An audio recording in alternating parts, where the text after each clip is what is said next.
Well, good morning, good afternoon, good evening. We are back with some more Vampyr. We're going to get our nibble on, as they say. So, we still haven't progressed much further out of Whitechapel. We're still on Act 1. We found out some of the deep, dark secrets of the people. We failed one with the guy that you could have beaten at the very beginning of the game. I was kind of preserving him with the view of him getting eaten later. But unfortunately, I kind of messed up on the interrogation of him. So, I do believe I'd made a bunch of healing things. I don't have a recipe for healing headaches, which was one of the things that I need to get. I think, let's have a look. What have we got left? So we've got blackmail, tell what happened through to Strickland. Yeah, I think that's what we were going to do. And that flickering was annoying.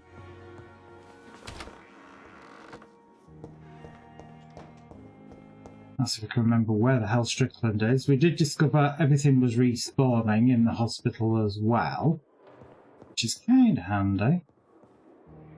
Now it's Swanson. Which one's Strickland then?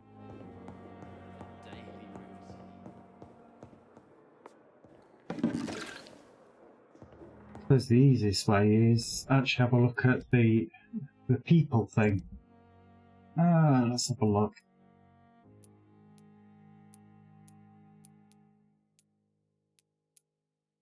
That was the guy that we're eating. Or the planning to anyway. So it's Strickland's the one that wants to do the experimental surgery. And the other guy that's really, really resistant to it. So he's normally hanging about in the room down here. Oh God, everything's respawning. Hey, stay still. Good evening, Dr. Strickland. And good evening to you, Dr. Reed. Can I be of any help? Right. The drug provider is gone. As we found out, we went to the pharmacy to go and pick up his drugs that he wanted, and it'd been eaten. I located the shop, but it was vandalized, and the owner is missing. All I found was your order. I was afraid of such bad news. People are so desperate they're ready to burgle a shop for drugs. That's quite a list you ordered. Opium, sodium hypochlorite. It can't be just headaches you're trying to cure. This dreadful influenza, of course. I already ran some tests on hopeless cases. Without success, I must admit. Do you realize you could create a lethal poison without the correct dosage? Then there are the legal ramifications. Is this not true of any medical substance, Dr. Reed? However, if you would agree to improve it, I'd be glad to accept your help. As long as you promise to be scrupulous with your experiments, I may try to gather these substances, and even help improve upon the mixture. That's all I'm asking for, Dr. Reed. That's all I'm asking. Oh, yeah, not being funny. I think we're going to find out that he's been doing some very naughty testing in the background. I want to know about these secret tests you run, and if they can save people from this epidemic. Speak to me now, Thoreau. I know I may sound presumptuous, but I'm just following your steps, Dr. Reed. I'm casting away the shadows of ignorance by daring to face them. Self-confidence is essential in our line of work, my young colleague, but only if tempered with the correct amount of cynicism. But you never doubt yourself, Dr. Reed. I've read all your articles and books. You performed the most daring research during the war. Oh, God. You have my support, why not take a break? You can't be serious. To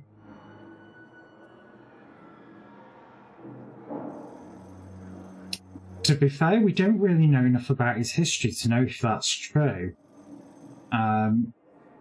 I'm not just going to flat out give him my support because I don't want him taking risks and killing patients. That seems a bit extreme, so why not take a break?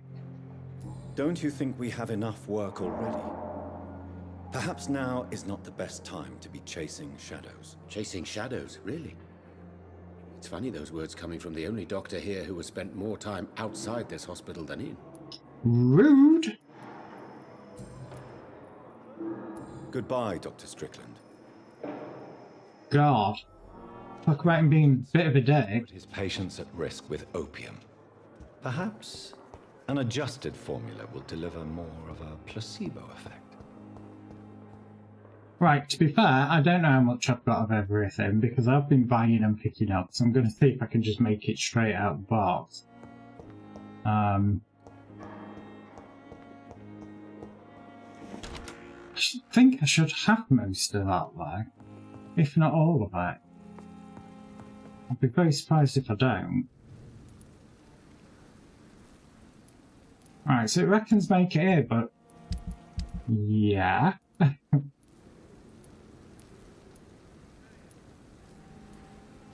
It's like, what was it he wanted me to make? Did it say specifically?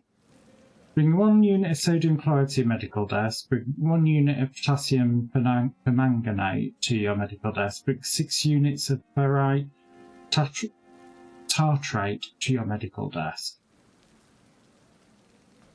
I don't think there's anywhere to see where you've got all. Oh, then again. Well, we've got loads of the tartrate. We've got 117. We pretty much have everything that he wanted there, looking at that.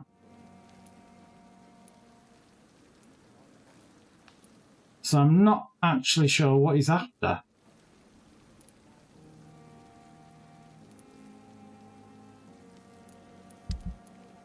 Because I would have thought it would have progressed as soon as I came to this table if that was the case. So what am I missing?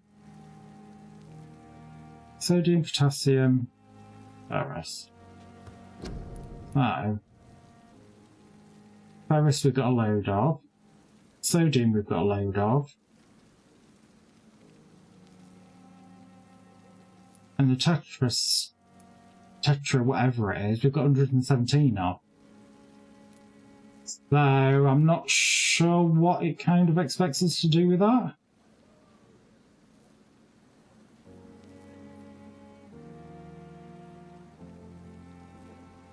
I don't think there's anything else it's going to say in the quest log. Side quest, isn't it? Is it one of these weird ones where I've just got to bloody track it to make it progress? Where is he? He's there. Not that one.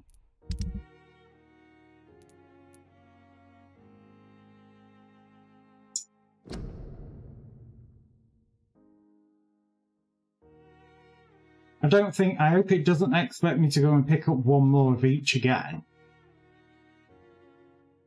Because otherwise that's going to be bloody annoying. I don't quite get why it was not progressing. Or is this one of the weird-ass mechanics with this game? You can have that much of it, but if you don't actually collect it when it wants you when you get the actual mission, it's stalled. So I'm going to kind of like just have a quick look.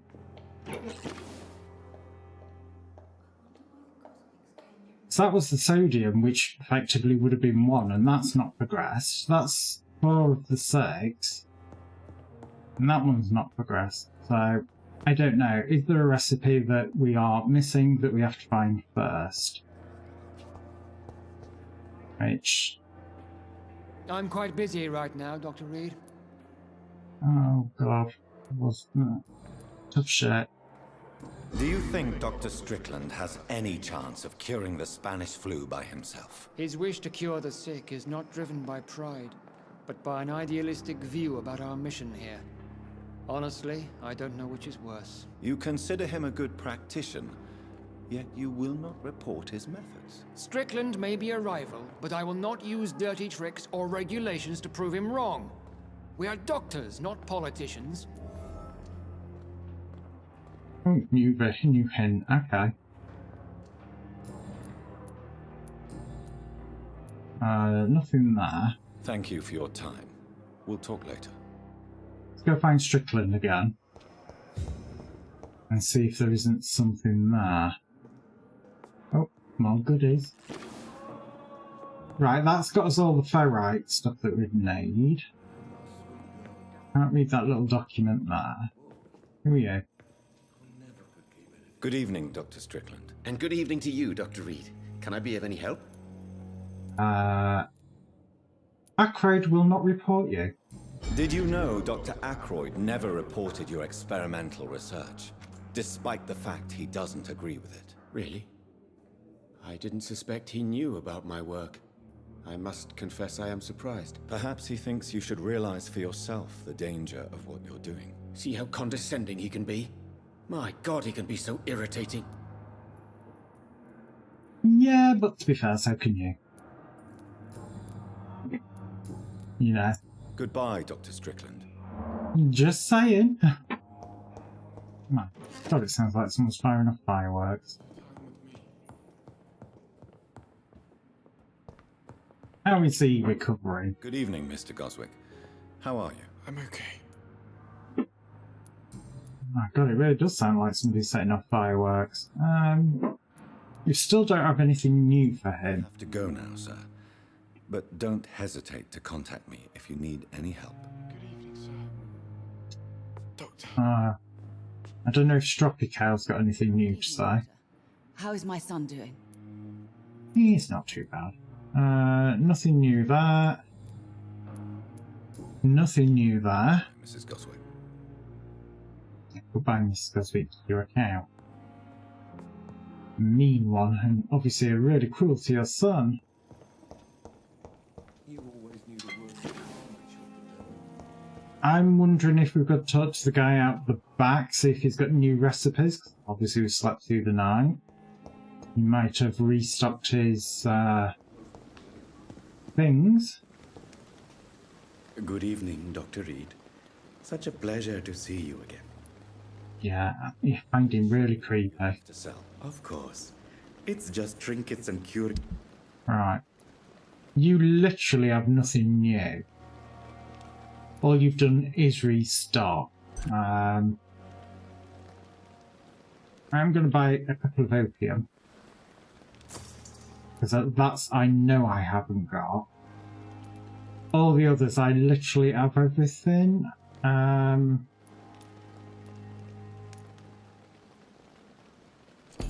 pretty sure I've got everything else.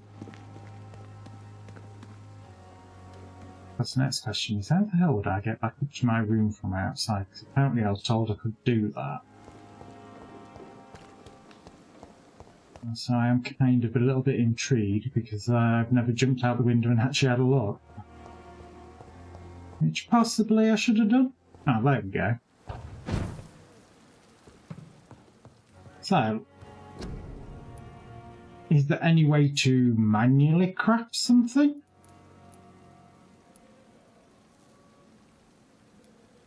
Because I'm just kind of like looking to see if there's anything that takes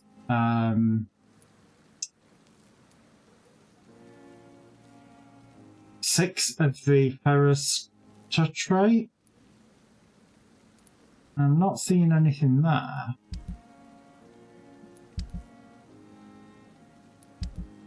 So either I'm missing something, or I just haven't found the recipe yet, which, you know, to be fair,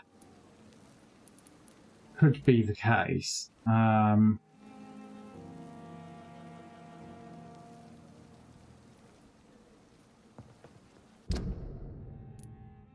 And there's nothing on the main map saying go over here.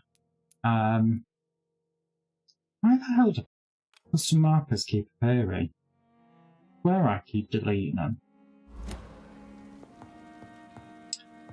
Just do a quick sweep of the room, make sure there's nothing new appeared here. I don't believe so. Wish we could operate the sink, because, you know, this plant here wants watering. Aha! Project could be dangerous. I have a mind to report him to Dr. Ackroyd. Right, so when it said the work table, it actually didn't mean the work table, it meant this, like, little labby bit here. So, oh, that's where resources are, sorry, brilliant. So we've got treatment for cold, treatment fatigue, got bracelet, wherever that's come from.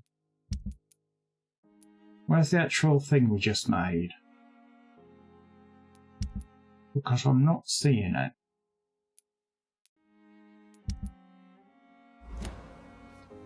choose what to do about his medication. Bring the medication to Thoreau or report Thoreau to Dr. Ackroyd.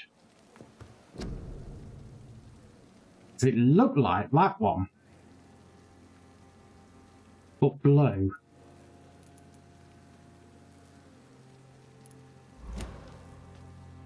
Are we going to experiment with a man's life? Or are we going to not?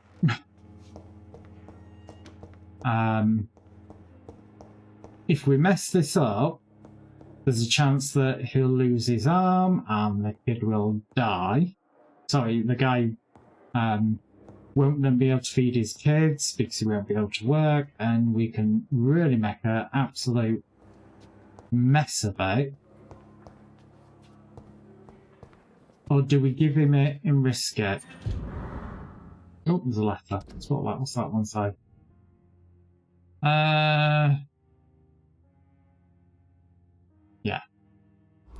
Not that important. Not really relevant. Pippa Hawkins, yeah, it's probably going to have revealed a little secret with her, but we'll find that out probably through the conversation more than anything.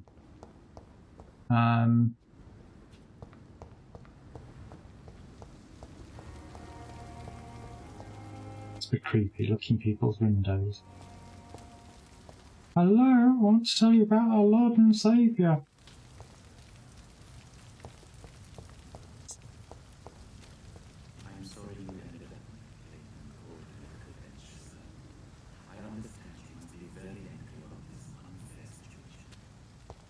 Oh, he's talking to the dead bodies, isn't he?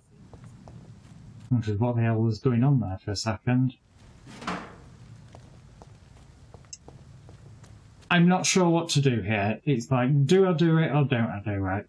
It is very much one of those, do I take that risk of killing a patient or do I report him? Because, you know, it did kind of say for what he's doing he could get into a lot of trouble. The other guy won't report him, but I'm also not sure that he's not playing fast and loose with patients, and if I help him, I'm an accomplice.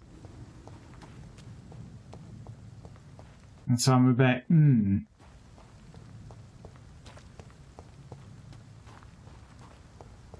It's very much, what do I think is the right option? And I'm not going to save Scum.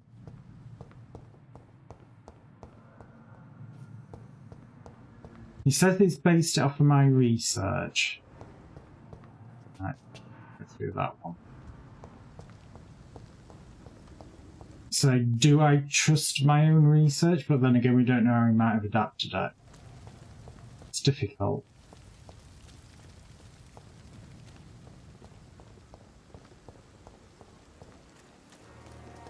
Do I risk it or do I try a standard method that we know does work? Good evening, Milton. Good evening, Doctor. Still trying to save lives? Of course. I'd like to see your goods. Wise choice, Dr. Reed. Buying dinner first. Gun is what everybody needs these days. Right, what's he selling? He's selling grease, screws, aluminium. Yeah, can't really afford much anyway. I think I'd have to go out and kill some more vampire hunters to really be able to do anything.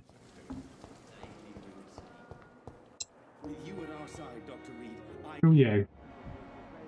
Pippa, yeah. Good What letter? Hawkins. Good evening, Dr. Reed. Look at me when I'm talking, dear. Pepper, are you sure you want to leave this hospital? To become a nurse was a little girl's dream. But in the end, I don't feel that useful. I want more. I want to make things change. Well, stop charging your patients to have access to a bed then. Patients need you. This is unacceptable. Be proud of what you've achieved. Patients do need her. But you're doing something important here. For all the patients who need your help. We save lives, sure. Each time we send a cured patient home, it's a relief beyond words. But since the epidemic, I feel so powerless. Oh, you want to be more useful. What steps are you prepared to take to feel more useful? I don't know yet. My sister believes that the real fight is in the streets nowadays. Maybe she's right. Maybe this is what I must do. What about Milton? Are you losing faith in your own? If you feel that saving lives is not useful enough, perhaps it means that you've lost faith. On the contrary, my faith has never been stronger. Maybe we are all just too proud to face up to the fact that science cannot compete with God. Yeah, what about Milton then? And what about Milton Hooks? Does he share your point of view? For Milton, any change means more comfort and more peace. I disagree. Okay. Goodbye, Nurse Hawkins.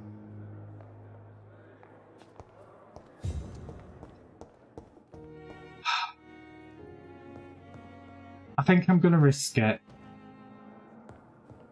Not him, though. You always knew the words to calm the children, Helen. As for me, what a blundering idiot. Where the hell is the guy gone?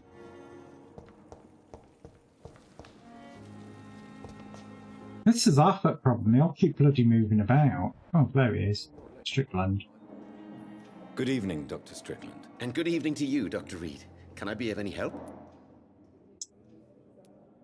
I'm going to test it, see what happens. You know, live with whatever consequences there is of it. I have managed to improve the mixture by diluting it. Have you ever heard of Sir Joseph Francis Olive, or the placebo effect? No, I don't think so. Why? A placebo is a substance or procedure that has no actual physical effect. You made a placebo of my project.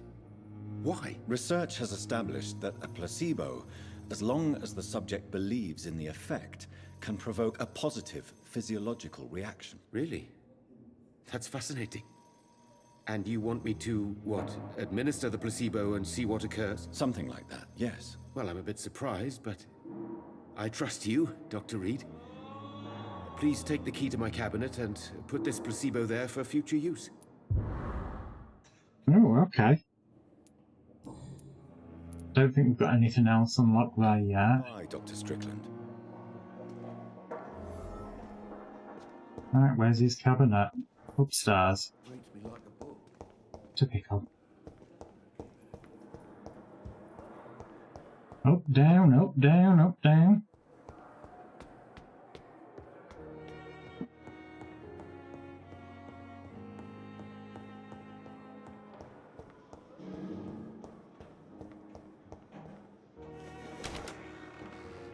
While we're in here, we'll have a good rummage through his drawers and everything, see what else he might be hiding. Oh, it's locked. Typical. Ah, paperwork.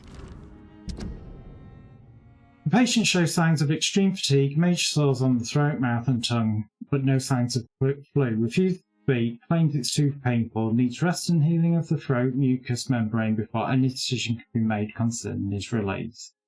So that's obviously the young man downstairs. Which, not being funny, we can't do, It's locked. So, It's locked, all right. well, where the hell am I supposed to put it if everything's locked? Oh, okay, yeah. At least Strickland can't kill anyone with this formula. And that's kind of what I was going with. With the view of he can't harm anybody with that. Can't break that cabinet open, can we? Play it safe. Obviously we're going to go talk to the young man again. Now we've found out a little bit more. If we can find out what that is all about. So little result.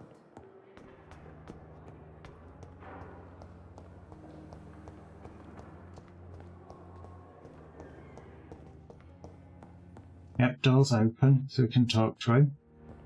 This hospital seems to be falling apart. But in the circumstances, I'm willing to give you the benefit of the doubt. Yeah, I don't want to talk to you. Good evening, Mr. Goswick.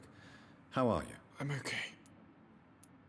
Right, which one's it going to be the unlocking? Your medical report says you're not affected by the Spanish flu. What do you think of that, Mortimer? Does it make me happy? Not in the slightest. If it was up to me, I would have left this place long ago. I know I don't belong here. And why do you think you don't belong here? I know the staff have more important things to do than look after me. There's plenty of patients here who need their attention. Well, that is true. Medical checkup. Well, it says he's healthy now.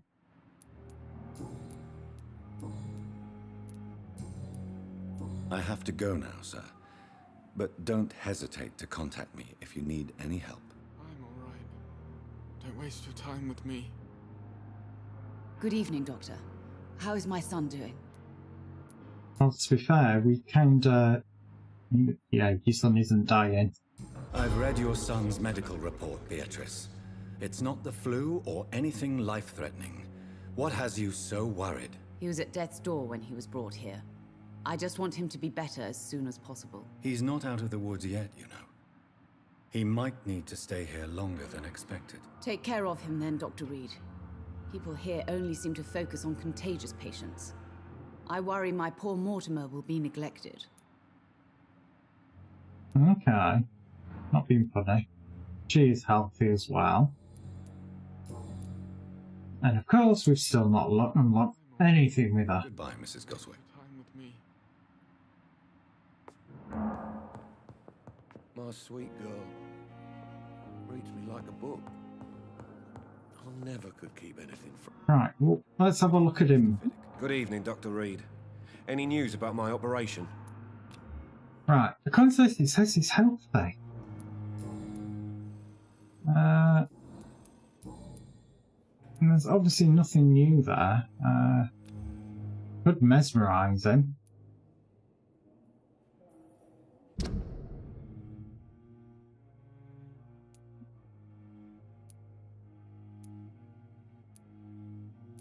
Yeah, they obviously need a bit more to be able to do something with him. Headache, I haven't got a cure for yet. So I guess we are kind of like left with the main story at the moment. See you later. I suspect we need to do something else to open up something new. So we're going to go to Whitechapel. Or attempt to anyway. And obviously I'm going to pick up all the new supplies that we get as we go. Oh, opium, boron, Jesus Christ, that's a lot.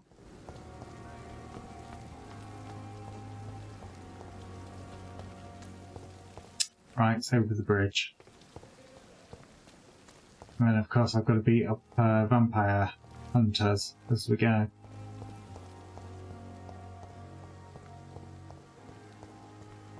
Actually, before we go down there, let's see what else we can pick up round here. Anything and nothing.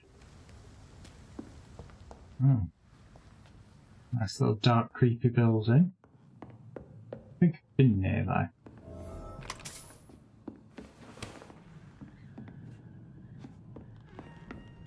He's mine! Oh, don't set me on fire, you get.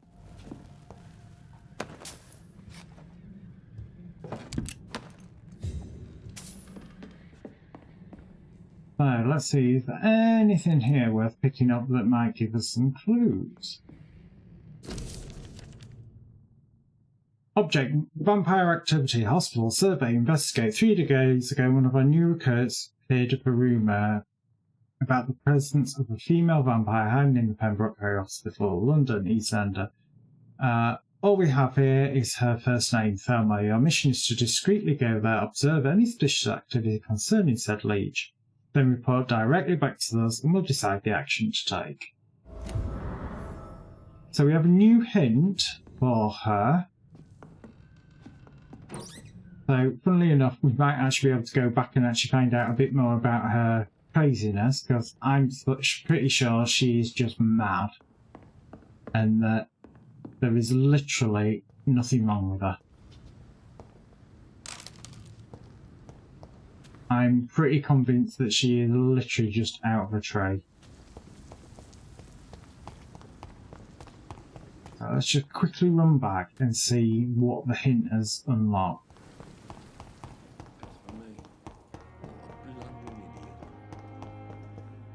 Now she tends to hang about in the reception area. There she is. Hey look, crazy woman. Good evening, Miss Howcroft. How are you tonight? I need blood, Doctor. Warm, rich, vibrant blood. Tell me about vampires. For God's sake, so we're not actually finding out anything really new. Tell me, Thelma, what do you really know about vampires? I saw one and he saw me. I watched him hunt and kill. I saw his terrible wounds heal as his victim died. And then I knew I was saved. You mean you actually saw a vampire? Here in London? Yes. And it has been the answer to my pain. I must drink and kill to regenerate my decaying body.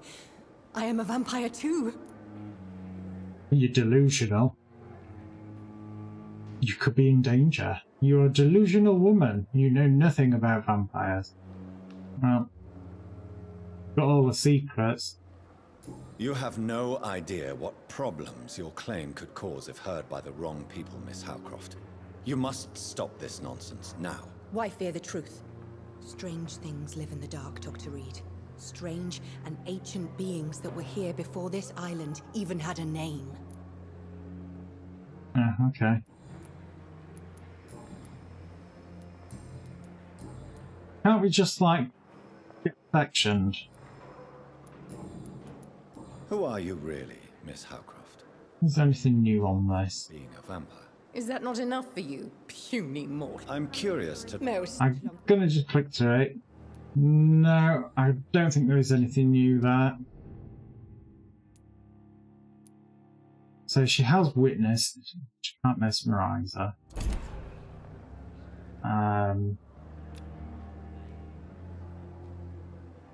Yeah, we definitely can't mesmerize her.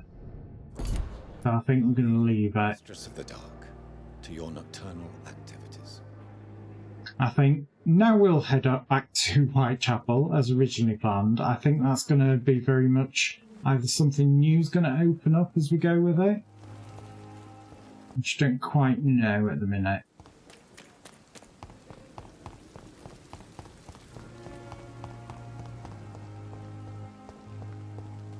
Obviously it's going to be a bit of hack and slash again.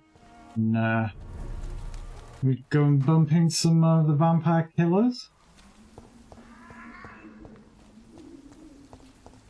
And we're heading to Whitechapel. Oh, here we go. There's one of the... Don't call me vermin. I want him to die because he's the one that's got the gun, and the gun always seems to do a ridiculous amount of damage. Rude!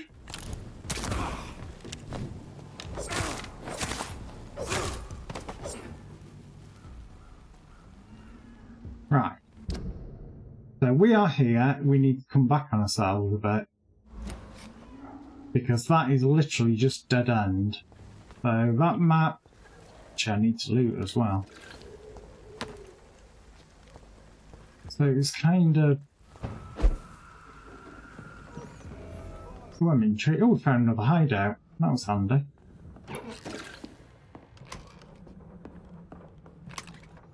Yeah, refill all, even though I'm not kind of really using bullets, because I don't really want to make that much attention to me. No dead bodies there. Rats.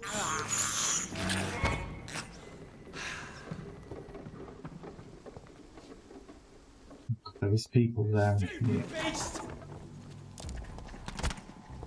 Oh my god. Let me loot. Yeah, shotgun guy dies first. And guy with fire You can die now. Fuck his boss! Oh, that's gonna smell. Come on, drop your goodies. There we go.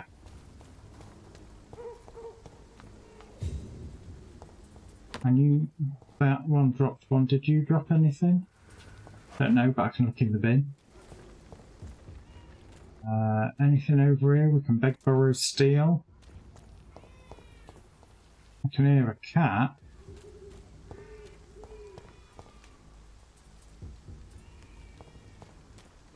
That's just a twinkly bush. Well, hey. Right, so we need to continue up this road this way.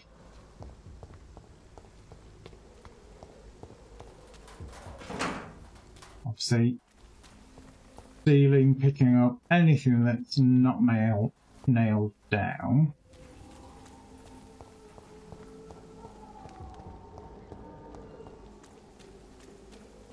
I'm expecting some sort of cutscene to trigger. More and more of these blood leeches every night. Aye. The gods recruit more and more every year. Smells like rotten meat. One here, I know it. He's mine! Rude. Leech's boss! Wow. Kill the guy with a gun. Come on. Stabby, stabby.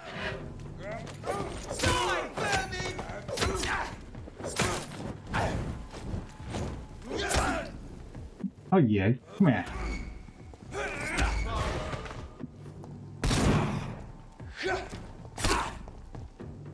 Need to heal.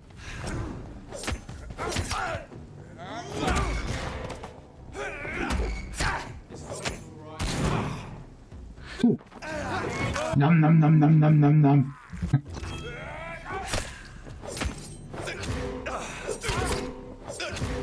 Oh my god, he's got some sort of armor.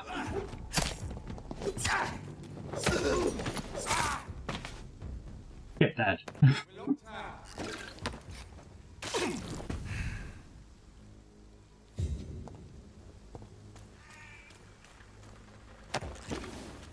These are just the other guys that I ate. Again, I'm just kind of having a quick look around, 'cause you never know. Please open the door, sir. Which door?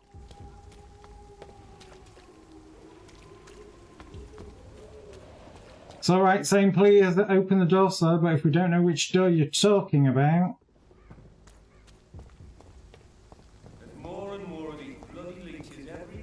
I suppose it could technically be those guys down there.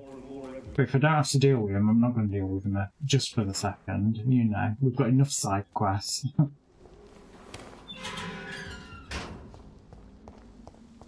Whitechapel. This neighborhood is linked somehow to the kind Lady Ashbury's blackmail. First, okay. Bring the army today. Let's find this Petrescu fellow. So that's just, you know, join the army, become a man, you know. Join the army, what is it? Join the army, become a man. Join the navy, feel a man. I'm sure that was the old saying.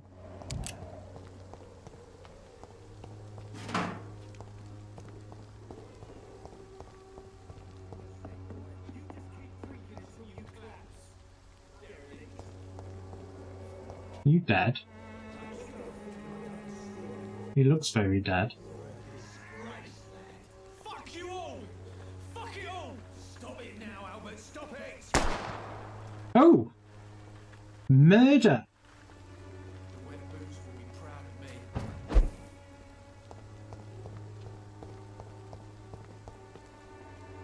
He's drunk. What? Shooting a boy in the middle of the street. Not the best thing to do, wouldn't you say? What? You saw what happened? Who are you? I'm Dr. Reed, and I'd like to ask you a few questions, if you promise me to set your gun aside. No. Look, I'm not a violent man. I'm Benjamin Palmer, doctor. And no one can help me. Not even you. I'm going to pass F and have a look, see if I can find out what's up with it. Oh, he's got a migraine. He's another one with an headache that I can't cure. I have found a very interesting letter. Your son planned to prove his worth to the gang by stealing your medicine. Oh, I see. So the little bugger thought he could use his dad to build a reputation. The gang's recruiter was dead when I found him.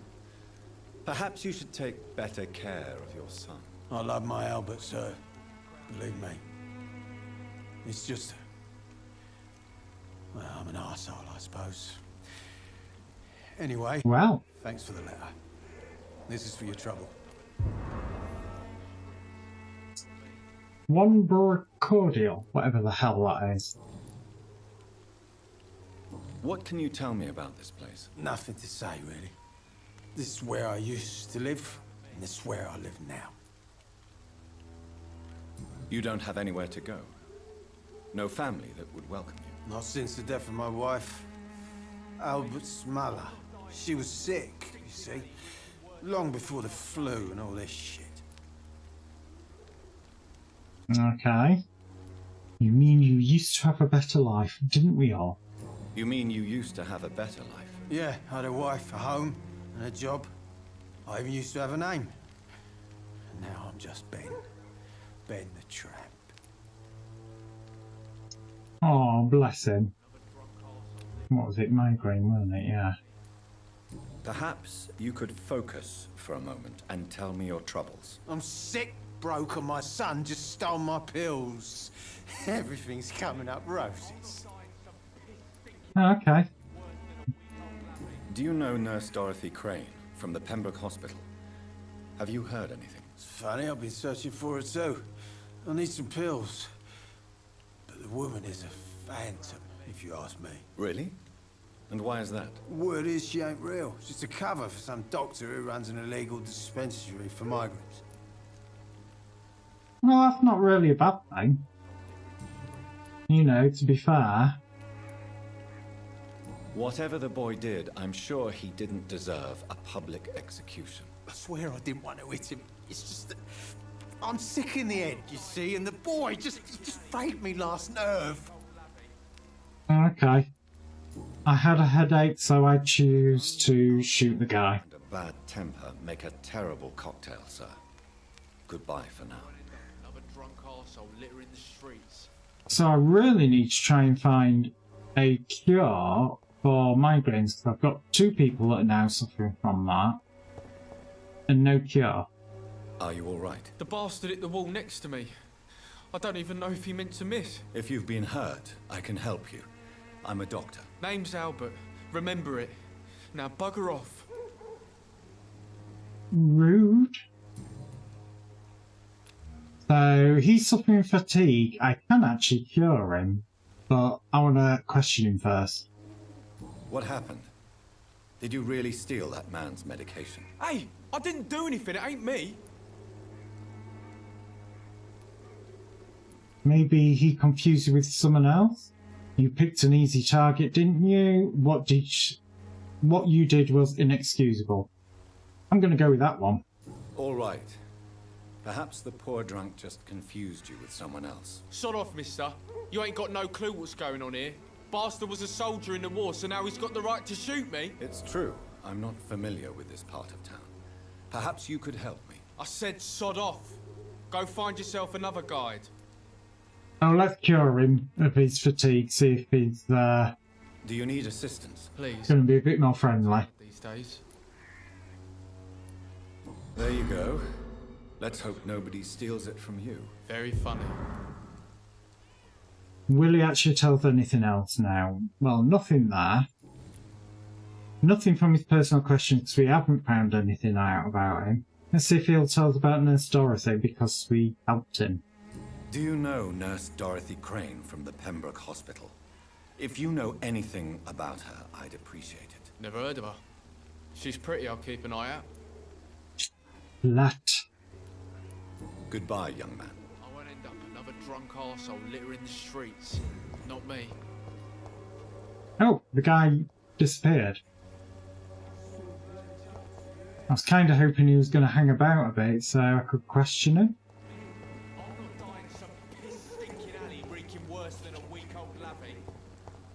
Well, you're doing a pretty good job of it so far, mate, eh? Oh, right. And then them. I can't believe I'm doing this. Well, to be fair, we haven't had great success with the humans so far. Nothing I can take up of there. Not seeing anything really spectacular there. Again, we are kind of like having to look everywhere. Because like I said, I'm trying to find either a headache cure or something that potentially is a headache cure that I could dismantle maybe. Ooh. We have some random woman standing on the streets in London. What could that mean? Good evening, miss. Good evening, sir. Are you interested in a miraculous cure for this unknown and deadly epidemic? Actually, I am. Then you have come to the right place. The famous Swanborough cordial is all you need to help keep you in perfect health. Oh, really? Why didn't I hear about it during my studies? I'm Jonathan Reed, by the way. Dr. Jonathan Reed. Ah, my brother has spoken of your research, sir. I'm Loretta Swanborough, and it's always a pleasure to meet a fellow healer. Oh, she's so, you know, making it up. Oh, but I can trade with her, so maybe I'm going to trade with her first, because she might have the headache cure that I'm after. This could be recycled into components. No recipe there, it doesn't look like. I don't want to sell my steak. And I definitely don't want to sell any of my extra ingredient. So, back to question there. My dear colleague. Personal questions, I very much doubt we're going to have anything for that yet, because obviously we've not unlocked the clothes. So tell me about your life in London. Any intriguing figures? Tell me, who intrigues you most in Whitechapel? The region itself is something to see, but I would say Camellia the mute florist who gives away her flowers. Okay. What do you think of the locals? Most of them are afraid or desperate. They all come to me eventually for my remedy. Yeah, but it doesn't work. Is there anyone I should avoid? Cadogan Bates, without a doubt. The bloody bastard remorselessly exploits poor migrants as soon as they get here. Okay, and so do you, by the sounds of it. Does she know anything about this Dorothy Crane? Do you know Nurse Dorothy Crane from the Pembroke Hospital? I'd like to know more about her. I don't like to talk about competition. Competition, you say? Never met her, but it seems she provides some sort of medical care to the poor. The whole thing has to be some sort of scam, if you ask me. Goodbye, Miss Swanborough. Perhaps we'll talk again. I think if anybody's the scam artist, it is her. Oh, there's been led. Oh. Somebody acting a bit shady. Good evening, sir. Oh, it's the guy we saved earlier. For a reward, you'll be sorely disappointed. But I'll gladly shake the hand of a fellow countryman. I'm not here for a bounty. I'm a doctor. Dr. Reed from the Pembroke. A doctor? In Whitechapel? What an opportunity. My name's Bates. Cadogan Bates. Do you require assistance? Mr. Bates. Not me, but your skills could help a lot of people round here. That would help my business, because I say, a live tenant's a paying tenant.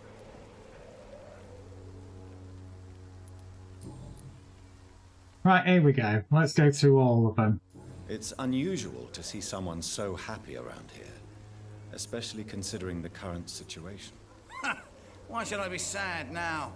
There've always been wars, disease, tragedy. There always will be. That's an unusual way of seeing things in these trying times. I don't see why I should shed a tear for another man's woes. I'm healthy, and I intend to stay so. And he's also a bit of a dick. Mr. Bate.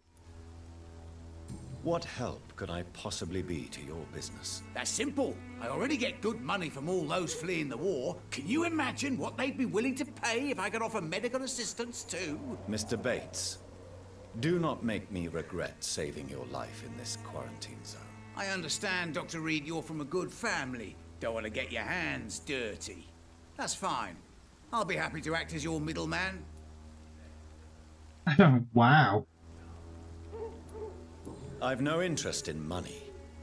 Perhaps one night I will visit you and take what I require.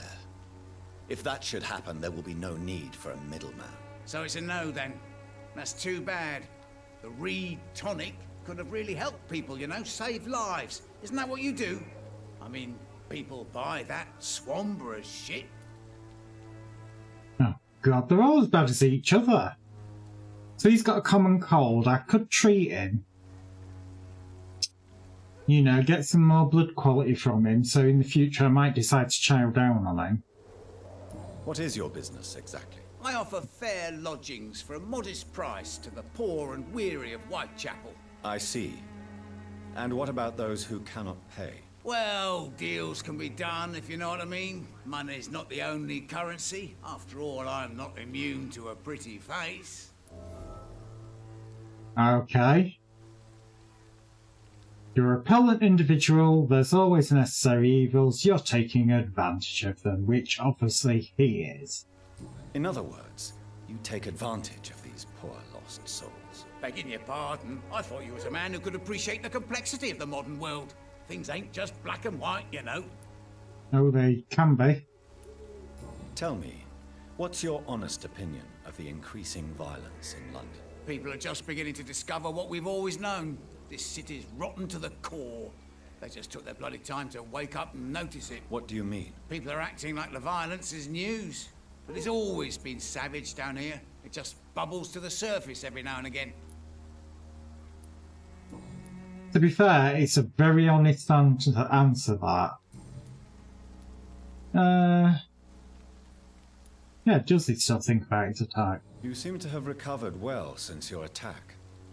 Do you ever think about what happened to you? Not much. It was a fucking nightmare. Savages, absolute bloody savages. Their appearance. Jesus. It made me want to puke. You'd better not come back here. I won't be around next time to save you. Right, well, I'm going to cure him. Since I took an oath to help people, can I be of assistance? Well, seen better days, that's for sure. But it was bound to happen with all these refugees about. Because I'm thinking that cure the common cold and then maybe eat him at a later date. Infecting you is probably the last thing on these people's minds. Take this in any case. What? You give me this for free? Don't have a clue about this place, do you?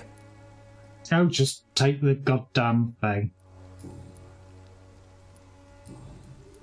I'm looking for Dorothy Crane. She's a nurse. What can you tell me about her? Dorothy Crane, bless her soul. I really should thank her someday. Why are you so thankful? Tell me truthfully, why are you so thankful? By keeping my tenants alive, she's making me a rich man.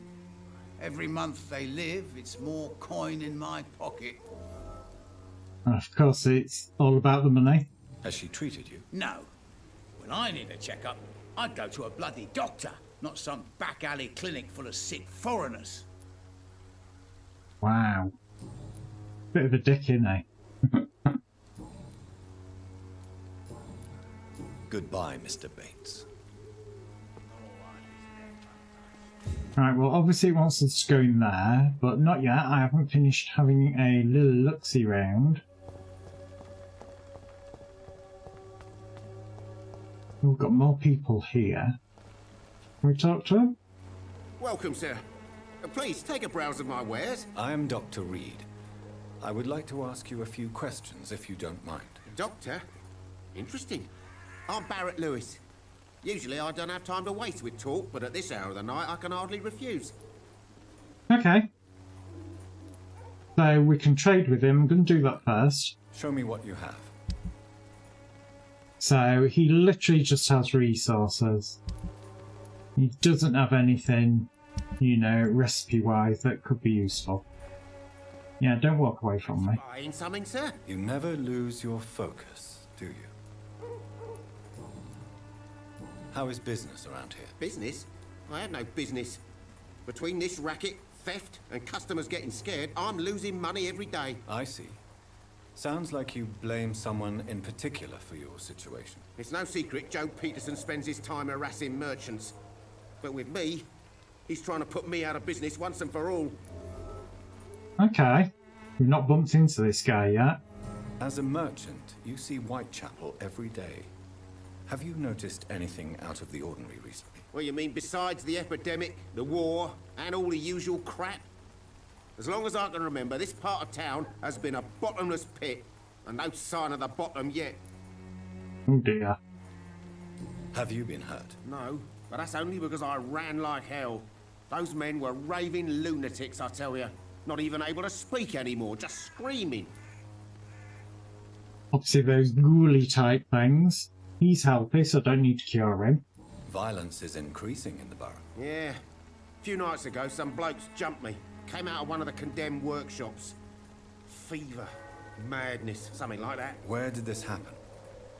Why did you go there? In the closed workshops nearby. I worked there as an apprentice in better days.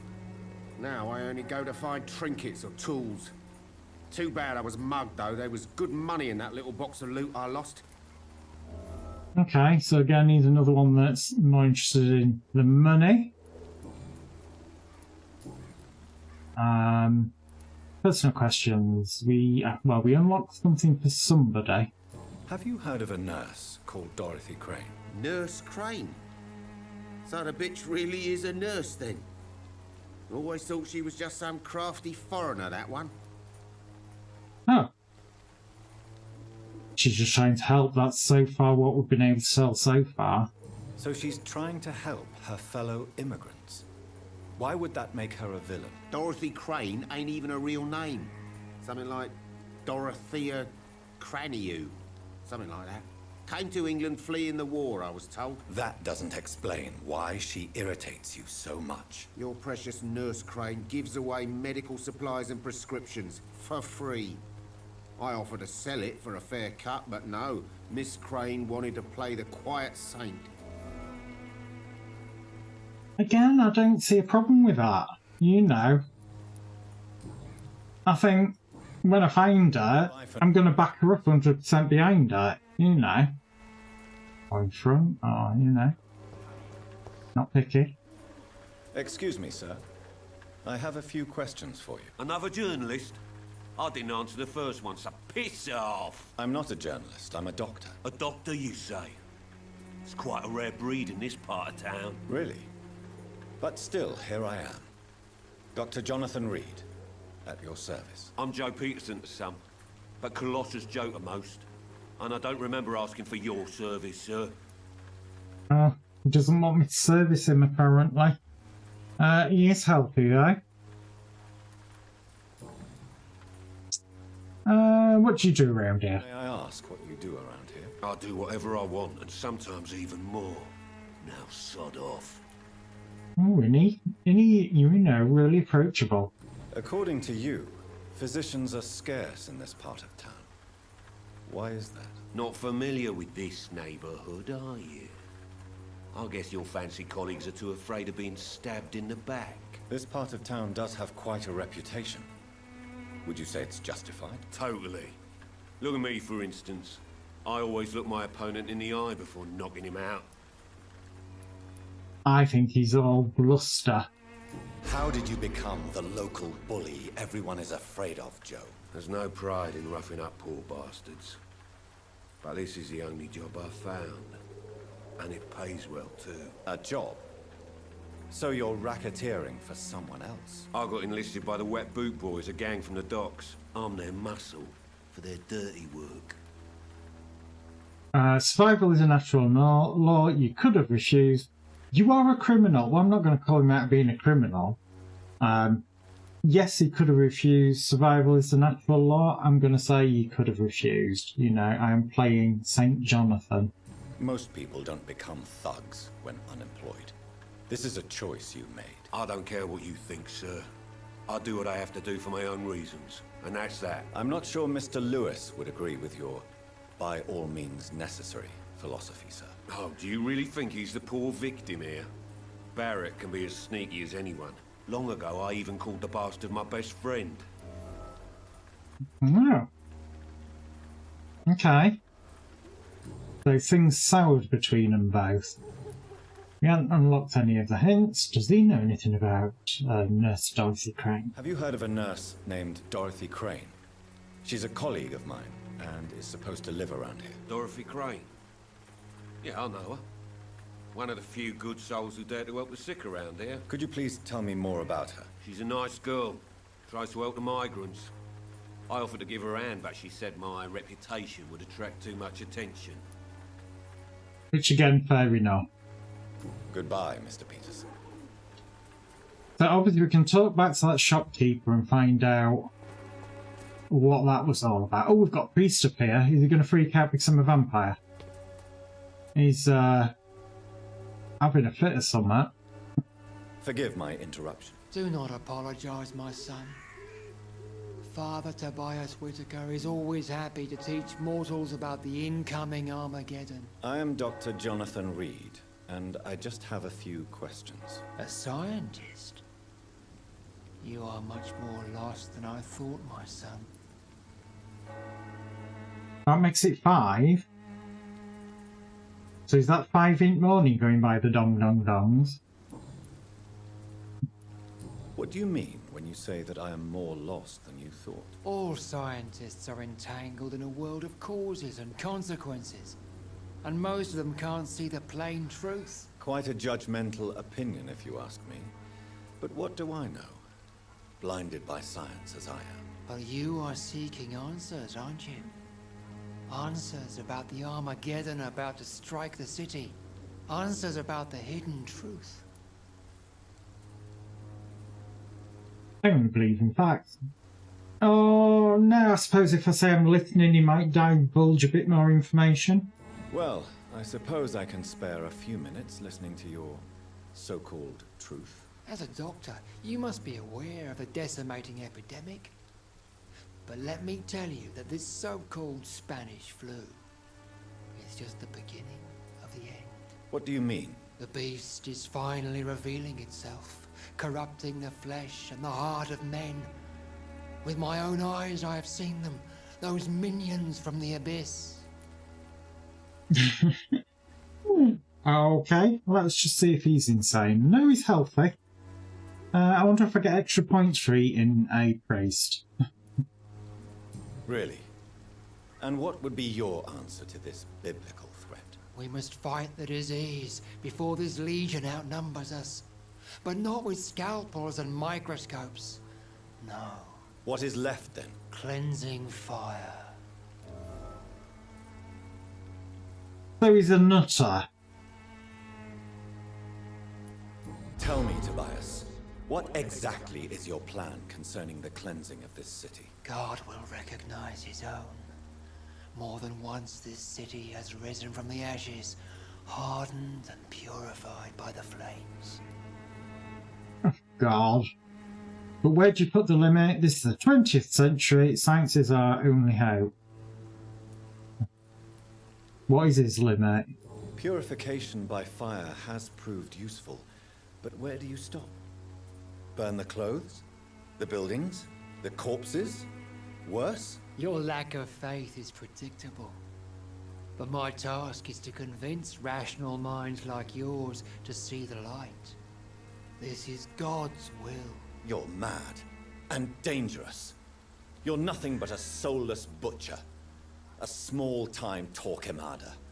The Savonarola of Whitechapel. My son, if you think salvation is a free gift, go listen to the lies of that pompous fool, Joseph.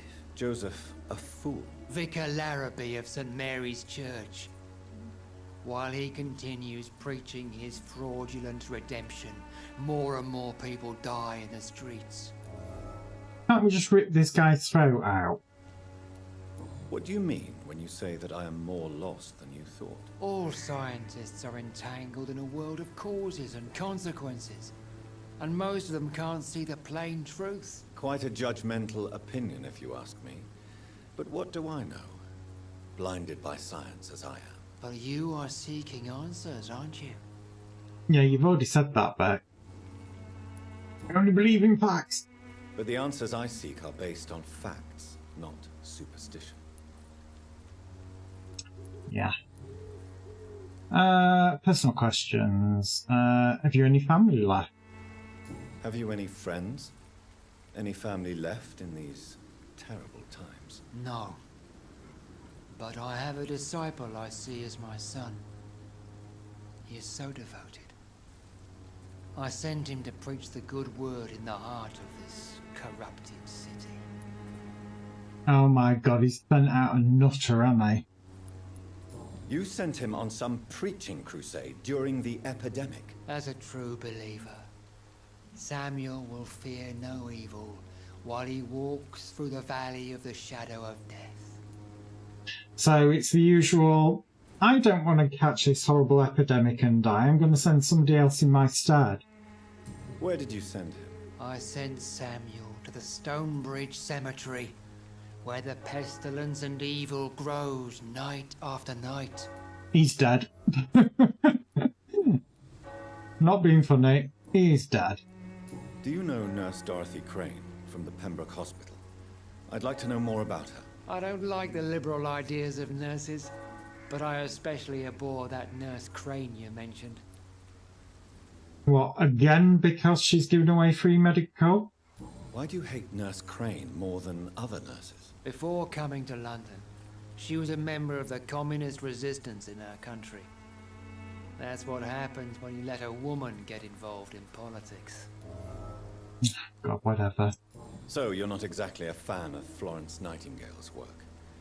But nurses are essential for modern healthcare. Nuns should be the only women allowed to take care of male patients. It's obvious only they have the necessary moral fibre. Okay. I have heard enough for tonight. Goodbye. Yeah, he's another one that kind of like has met my I want to rip your throat out list. How about another quick... Oh, he's preaching. I wondered what the hell was going on there. Is this that graveyard that he was talking about?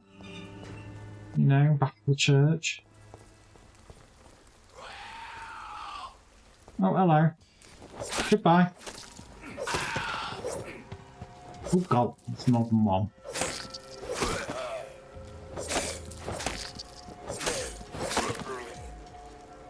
Any more?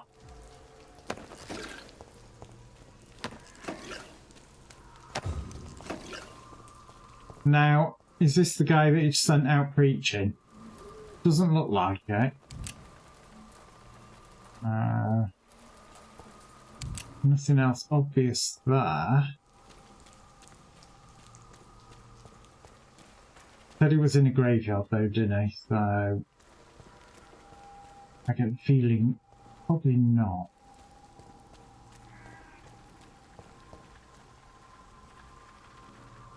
And you've got to kind of look in other directions because, you know, you can use your vampire powers to zap yourself up there. This looks like a graveyard. Some of us come to this. Good evening, sir. I'm Dr. Reed. I would like to ask you a few questions. Please be my guest. Although I may not be the best informant regarding this part of town, my words speak about that which the eyes cannot see. Really? Are you an artist of some kind? I'm a poet, sir. Richard Nethercott, at your service. God, that's a name and a half. What are you doing here at night? May I ask what you're doing at this hour of night, sir? Do you live here? Not at all. I'm just enjoying the pleasure of a quiet walk. Though night talks are always preferable, if you ask me. Especially with strangers. Alright, is he looking to hook up? If you say so. But as a physician in a time of epidemic, I must caution you to avoid unnecessary exposure, sir. Thank you, Doctor. But we both know the seeker of truth has to go boldly where the weak dare not. Not afraid of the epidemic? But are you not afraid of the epidemic? Oh, why should I? I see some equity in the Spanish flu. No flesh should be saved, say the scriptures. Good or evil, rich or poor, all are equal in the eyes of the flu. Oh, he's another nutter. He's got the common cold. Okay, so I could cure him. I know how to make that one. Thoughts on the situation in London? What are your thoughts on the terrible situation in this city? Terrible, you say? No. Of course, the death of so many innocents is a tragedy. But the scourge has not been all bad for the city. Oh, no, sir. What are you talking about? Do you remember London before the flu? Noisy, cacophonic, quiet nowhere to be found. And now, listen to this oddly peaceful silence. Only see the dreadful disease, peaceful, silence, really? Quite a unique point of view, which I think it kind of is. I've got to say, I'm not warming up to him. He might make the list. Yes. The enjoyable silence of the grave. You have a unique perspective on the situation, I must admit. Most people fail to understand my perspective. I don't blame them. But how could I call myself a poet if I veiled my feelings? By not being a dick. Are you aware that your life could be in danger in this part of town? But this is where I must be to feel the real beat of the city. I had to come, see it for myself, alone. Who's going to help him if he gets in danger? If some misfortune came upon you, who would be here to help you? Well, you for a start, my dear doctor. Wow. You know, I'm just going to follow you around, shall I? I understand your need for solitude, but it's not safe around here. I don't care. I don't have many friends, Doctor, and my family despises me. Yeah, I wonder why.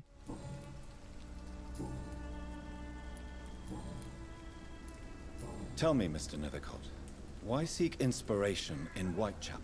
The place is not beautiful per se, but how to explain it? Stirring and challenging. Examples? In what way, exactly? The struggle by gaslight, the barren smiles and the arid hunger under the rain. If you say so. Such vibrant antagonism and vivid paradox. The stripped humanity raged across each street. Vivid, of course, yes. And what about the poignant distress? Oh yes, the poignant distress. You see what I mean, don't you? That's what I want to write about, and that's what Whitechapel is made of. Okay. Do you not think it a little morbid? On the contrary, sir. Whitechapel is full of life, full of beauty. Just like my dear muse, the wonderful Camellia. What can you tell me about Camellia? Not much, and that's the beauty of it. She can't speak, you know. She's a locked mystery who exhales kindness and sweetness. So she's the flower seller. That's what I remember from what the other guy said. Perhaps you're just afraid to find out the truth about your muse. One day, perhaps, I'll ask her to come with me. But will she still be my wild flower of Whitechapel if she moves uptown? And have you ever tried to learn more about her? Where she lives? How she survives? Whom she may know? Maybe I prefer she remains an enigma. Reality can be so dull, don't you think? Okay. I think that's it for him. Obviously on the hour, every hour I do take a couple of minutes break. I've just realised that I'm running 21 minutes late. Jesus Christ. I think the story kind of pulled me in a little bit. So obviously I'm going to run 3 minutes of adverts and then I'll be right back. So obviously, as always, if you're watching this on YouTube, I do apologise. I do have zero control over adverts over there. But here on Twitch, I do only run 3 minutes of adverts, more than anything to disable pre-roll. So obviously if you do get adverts, because it isn't guaranteed, it is down to region availability. So like I said, if you do get adverts, get yourself a drink, stretch your legs. If you don't, sit back and enjoy the music, and I'll be right back.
Right, let's get back to it. Another crazy dude. Oh, lootables. Gotta approach it from behind. Why, hi. Oh. Refusal letter. Yeah, I wanted to read that. Why didn't you come up with my documents? I'm a dragon. No, no, no. I don't see it come up as a thing. My god, so we've got migraines, we've got in recovering, we've got cold, we've got in recovering. A lot of people here to find. Oh, there goes Manamar claiming first. This is probably gonna do something really nasty and evil to me saying.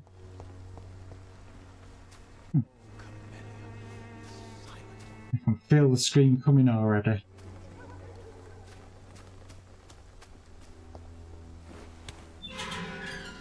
Okay, that's been unlocked. Oh, there's a bucket. with a plant in it. If you're sick, you have no money, or wherever you are, wherever you're from, come see Dorothy to get help. No tricks, no charges, no questions asked. Just find Darius, his name, house, and present this coupon. Okay. We kind of definitely know where she's based now, then. So let's just continue having a look. Are you the flower seller, the mute flower? I'm Dr. Reed. I'd like to ask you a few questions. So this is the mute flower seller. Stranger who meets a girl in the street at night. It reeks of the penny dreadfuls. But I mean you no harm, truly. I know you understand me. I know you understand what I'm saying. Your silence has nothing to do with you being mute, does it? Okay. Let's use the voice on her, I think. Is there anything wrong with her? No, she is healthy. Tell me about Richard Nethercott. I understand he is quite fond of you, Camellia. Yep, that told us a lot. I perfectly understand. What do you know of Nurse Crane? Camellia, I know you work for Dorothy Crane. Please tell me about her secret dispensary. A stubborn and mute comrade. Nurse Crane and Darius Petrescu have been clever.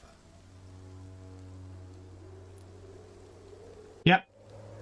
I got all of that. Goodbye then. I literally know everything. You know, game complete. This going to have the same thing on it?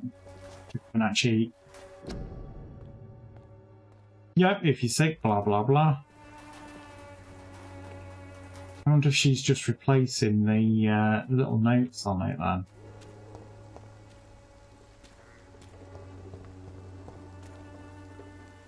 Excuse me, sir. Are you familiar with this part of town? Name's Clayton Darby, reporter. Sorry, I'm new to Whitechapel. But perhaps you could help me since you're a journalist. My name is Jonathan Reed. Dr. Reed, the famous surgeon. I'll gladly help if I'm able, sir. Do you really want to be talking to the press, being a vampire? So he's suffering from fatigue. Right. Why are the newspapers keeping silent about the Spanish influenza? It's as though none of you care. There's a war going on. People shouldn't be demoralized by news of deadly diseases. It's a disgrace, it's criminal, it's only logical. I do kind of get where they're coming from there. I served in France. Our top priority must be to put an end to this butchery.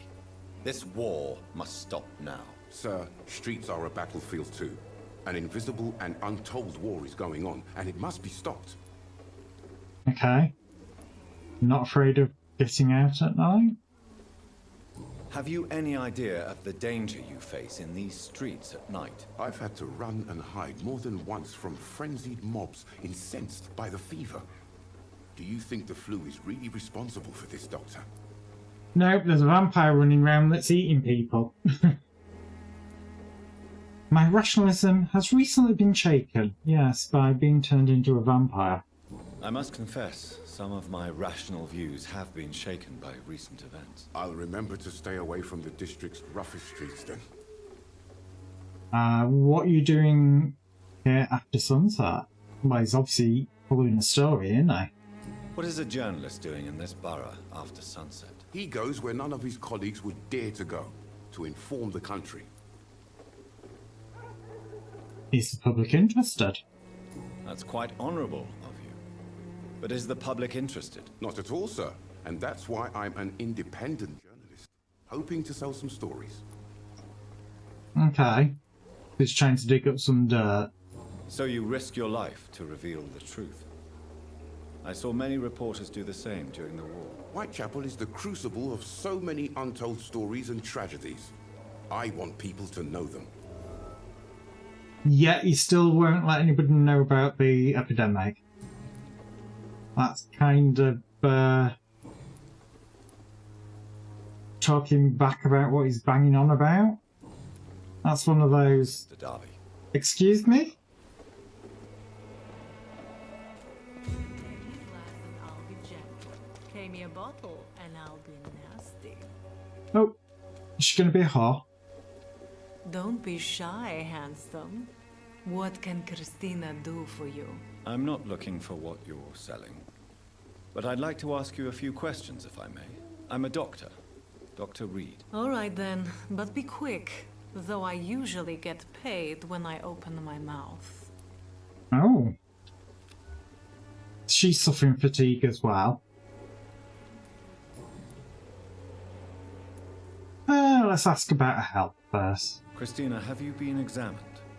The epidemic is spreading fast in London, and you could be exposed. Or expose others. I don't like doctors or hospitals, but I don't like you asking questions.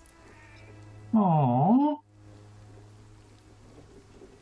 Your line of work has many health risks. Well, I'm not going to bring attention to that. You can put your own life in danger. That's your decision. But what about your clients? If you're contaminated, you will put them in danger too. And you think that would worry me? If you knew the men I deal with, their health would not be what you'd worry about. Okay, fair enough. Considering your line of work, I assure you it is only a matter of time before you have health issues. If it is going to happen, it will happen. Right now, I need money. That's what's important. Yeah.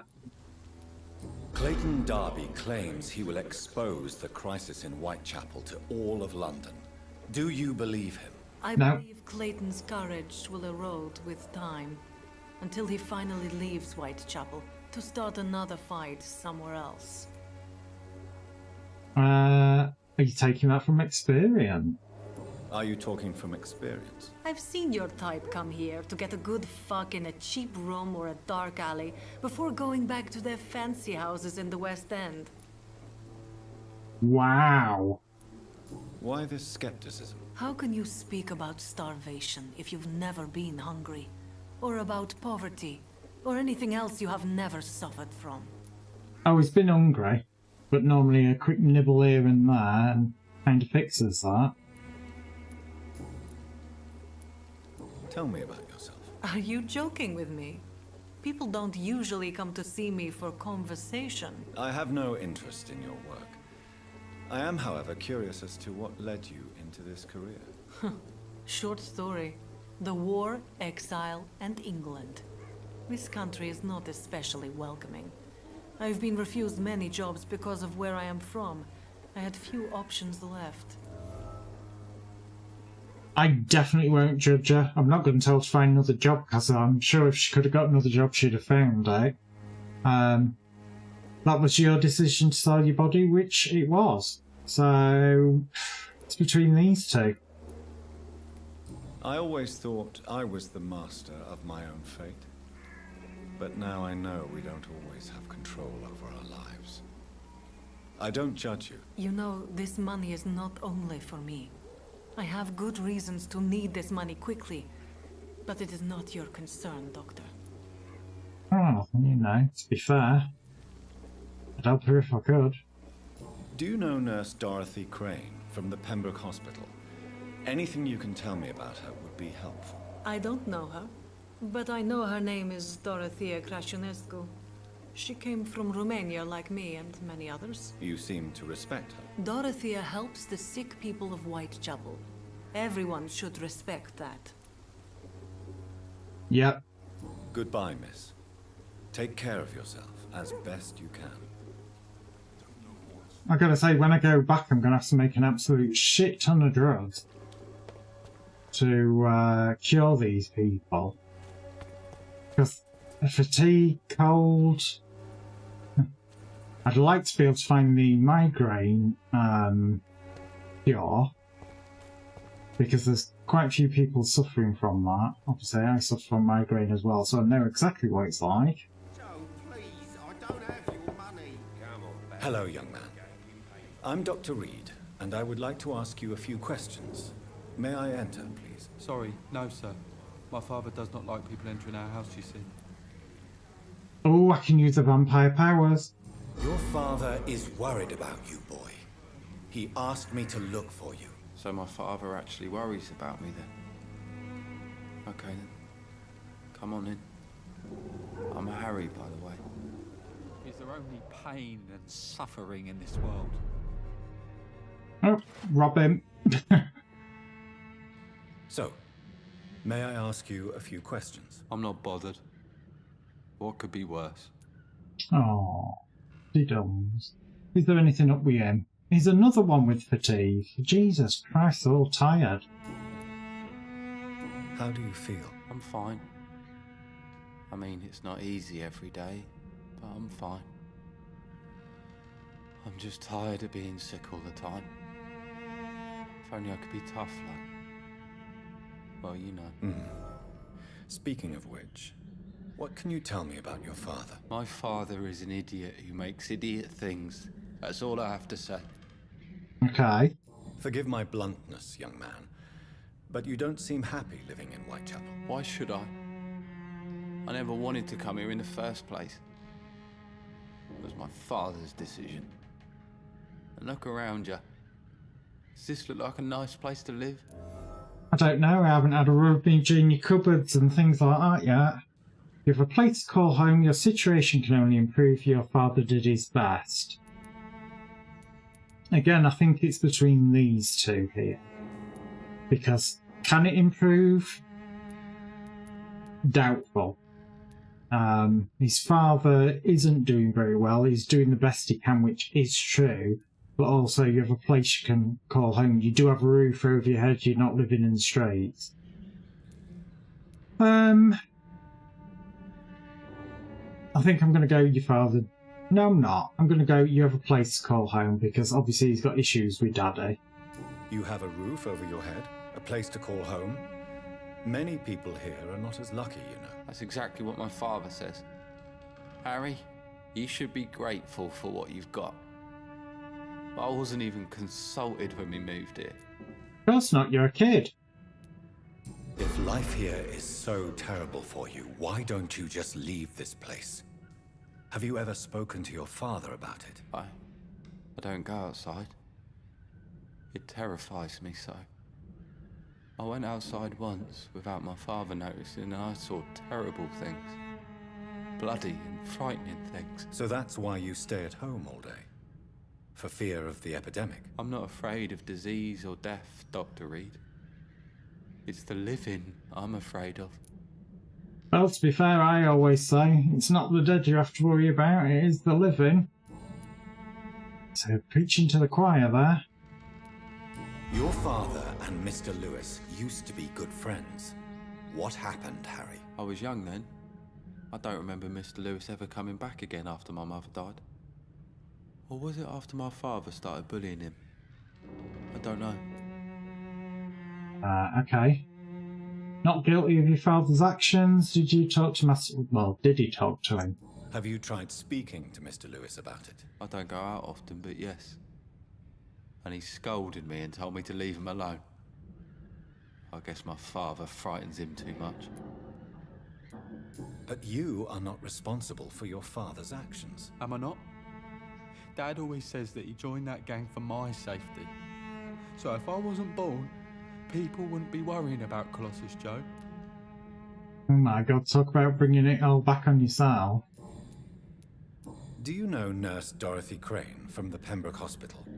I'd like to know more about her. Yes, I know her. She came here to examine me when I was very sick. She said I should go out more. Okay. You need to get out more, lad. That's what's wrong with you. Bye, young man. Take care of yourself. Right, let me rob your house. It's soaked with glue. You know, as I'm here. You never know what I might find, you know. Check your drawers, check your cupboards. And at the end of the day, if I'm going to make a cure for you, I ideally want to be locked. Liberating some of these goods to be able to make it. Oh, God. This is miserable, isn't it? Job refusal letter. Oh, here we go. Dear Mr. Peterson, it's my duty to inform you of our refusal to accept your application for a job at the dockyard. Jesus Christ, now.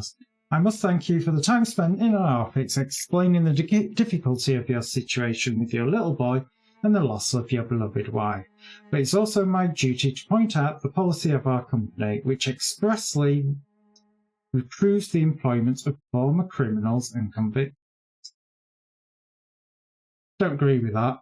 Your unfortunate connections with the ill-famed wet boot boys have been duly noted. These are hard times, sir, and Finch and Harbour intend to reward first the candidates who pass the small inquiry we like to conduct about our future employees. You have my deepest sympathy, and may God be with you and your family. That is so shit. Even my dreams are soaked with glue. You know, all he wants is a chance.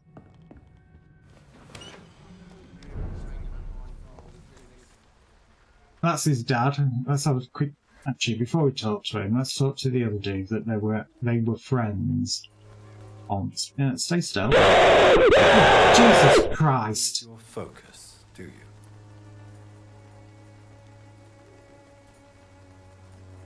I think I'm going to disable that one. Right, nothing there.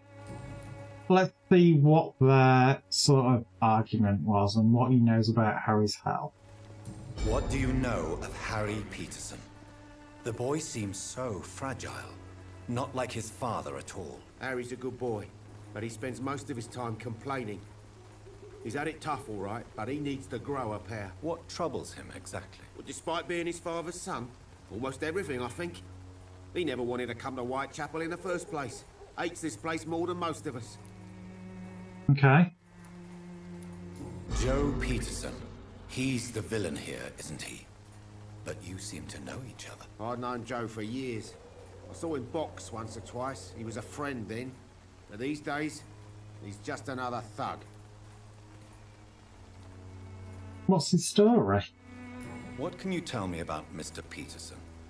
Besides his behavior toward you, obviously. Colossus Joe was a decent boxer, good one even. But after his wife passed away, he found every excuse to stop training. Just wanted to pick fights with everyone. Mourning is never easy. Despair can be poisoned. He's just like... Mourning is never easy. It's never easy to find a new path in life. Especially after the loss of a loved one. But crime is certainly not the best option. We've all had some rough times, ain't we? But most of us don't use our fists to see us through. Has anyone ever stood up to him?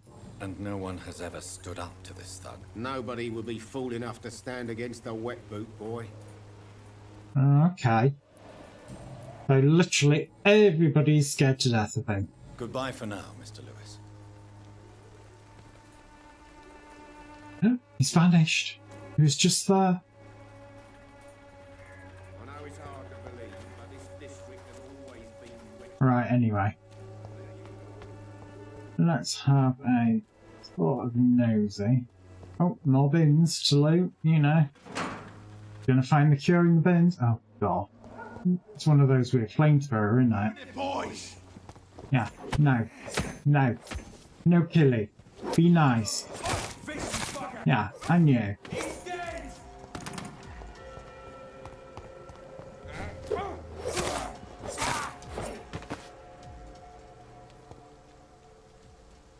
Well, that went pretty well. Oh, what the hell is that? It's a werewolf in there. Yeah. I've got the doors open as well. We're supposed to be heading towards this vampire symbol, so I'm going to kind of try to avoid it. Oh. I don't want to deal with the vampire, not yet anyway. Not vampire, werewolf. You know, arch enemy of the vampire. Oh my god, there's loads of these buggers.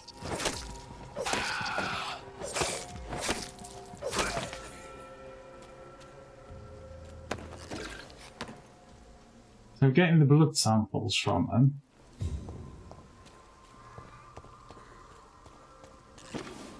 I could hear some coughing, but I'm not sure if that's just the ambience audio.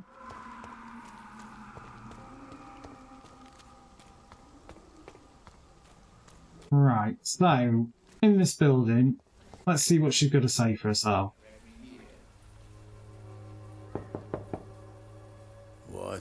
What do you want?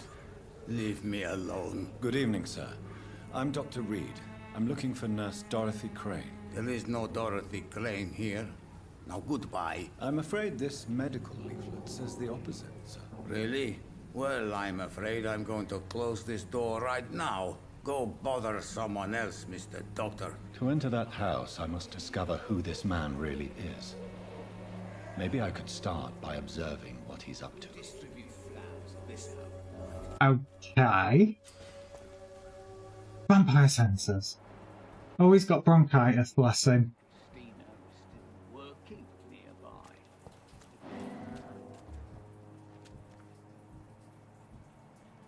Where's,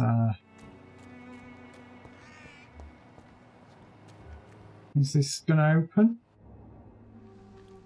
That looks locked. So let's have a look. Let's see if we can find a way to get around the back of the building. Can we get up on that balcony? Somehow. Doesn't look like it.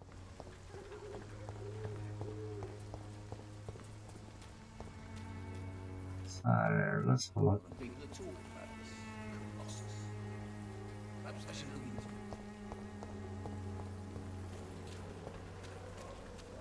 Yeah, I can't unlock these. It's locked, all right. Locked from the other side.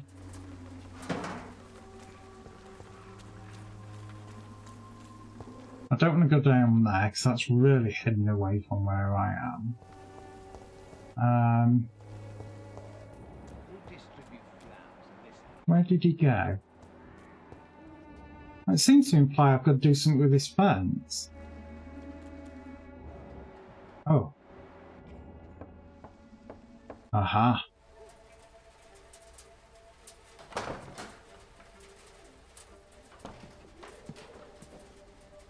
A strange man was at the door with a pass for our medical facility. I refused him entry. Darius, how could you know he didn't need our help? His clothes were too finely tailored to be for Whitechapel. Perhaps just a friend of that stray poet who is always about. Richard Nithercott? No, not of the same cloth, this man. I suspect some machination from that journalist. Clayton Darby. Is he still asking questions? Of course. Yes. I saw him drifting around St. Mary's Church. I swear he is tracking me just downwind.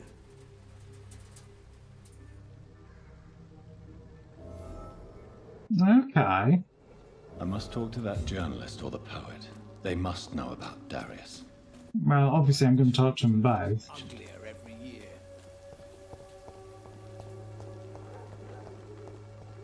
Joe, please, I don't have your money. Come on, Barrett, you know the game. You pay for peace of mind. Can't you just... Well, I've lost. Something, sir? You never lose your focus. I never did have a proper look. Let's have a look.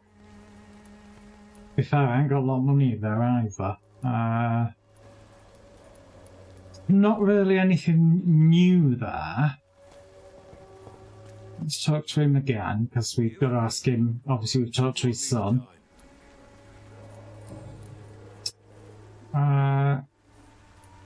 Harry doesn't seem happy living in Whitechapel. Why did you make him come here? I've always put my son's interests above everything else, whatever he may think. Our house is small but affordable. The walls are thin, but the door is solid. You really love your son, don't you, Mr. Peterson? He's my pride and joy. Even if he hates me for the choices I make and pushes me buttons more than he should. No regrets at all? It's actually a good question, that. Do you have any regrets? Only one. Not to have my beloved wife by my side. She died when Harry was little. Oh, sweet Jane. She gave the boy confidence.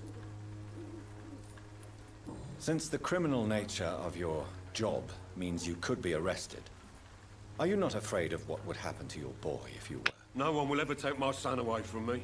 If that ever occurred, I'd hunt the bastard down and rip off his head with my bare hands. Okay. So you got... Oh, he's healthy. Okay. So it's just his son that's ill. Why do you keep on working for the gang, Joe? You know it doesn't suit you. It's true, I hate this job. And I know I made some bad choices, but I'm a wet boot boy now, and people won't forget it. You could leave tomorrow. Start another life in another town. That's easy for you to say, Doctor. We are poor. My son's weak, and there's no way he'll endure another disappointment. Okay. So we definitely have to kind of like cure his boy.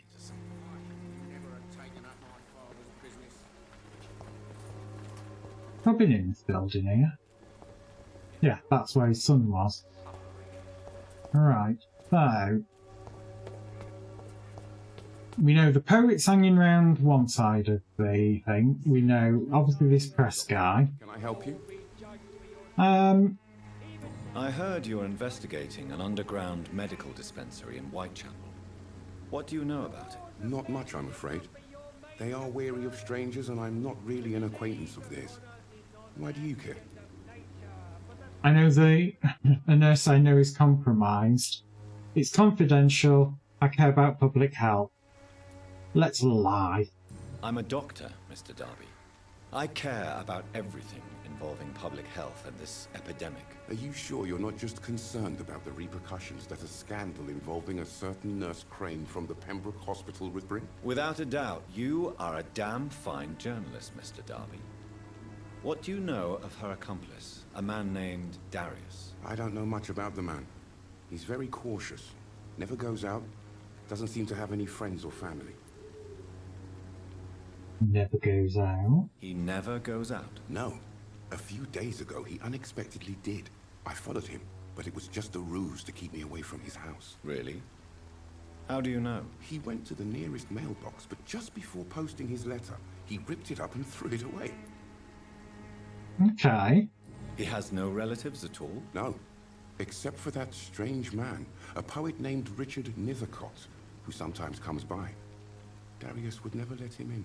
Where can I find this Mr. Nethercott? He's in church. I'm lurking around Whitechapel, talking to himself or declaring verses. These days, you can usually find him behind the church. Hey, liking you. Right. Mr. Darby. Farewell. Let's go find him and talk to him.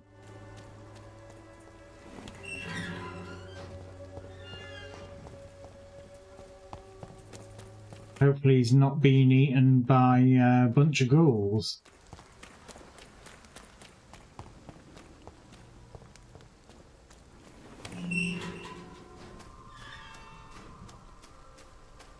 Oh god, I thought that was a leg there then. I was about to say, well, he didn't last long. Good evening, Mr. Nethercott. And good evening to you too, my good sir. Can I be of any help? Right, I guess let's just have a double check that nothing new's opened up there. Did you know the Mute Florist is a member of a secret society? No, I didn't. But I thank you for this information, sir. For it only enriches the mystery surrounding the precious camellia. Are you not curious? Are you not curious? Is there not more you wish to know? That girl has not an ounce of malice in her. Whatever she may be hiding, it's certain to be for the benefit of most, if not all. Okay. I fear you are a hopeless romantic, Mr. Nethercott. Guilty as charged, Dr. Reed. Well, at least he admitted it. May I ask you a few questions about the district? Extraordinary part of town, is it not? I'll be glad to help you, if I can. Darius. What can you tell me about an old man called Darius? Darius Petrescu? Yes, I know him. At first, I thought he was only a small publisher. I invited him to publish my work, but his reaction was pretty clear. Not interested in your talent? Darius is an old political activist who takes delight in printing tracts and lampoons. Those communist activities only require mediocre writing skills. Okay. I'm looking for Dorothy Crane, a nurse who lives in this vicinity. Dorothy Crane. Oh, I love the name. The Crane of Whitechapel. Sounds very mysterious. But, sorry, no, never heard of her. Okay. Not going to get any more out of him, then. You alone, sir. I'm wondering if Flower Woman will tell us anything new. I know I do want to make sure that before it's dawn that I have made some cures, because overnight, if there's illness, they seem to get worse overnight. So that's something I need to kind of try and stay on top of.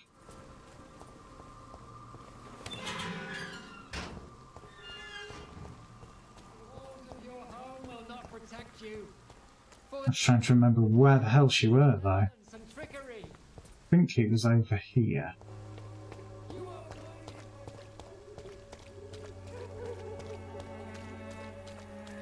Oh, he's been... No, I've not checked. I don't think it's respawned. Yeah, because I thought she was just out here. Or maybe I'm just being an idiot. There's the Lady of the Night.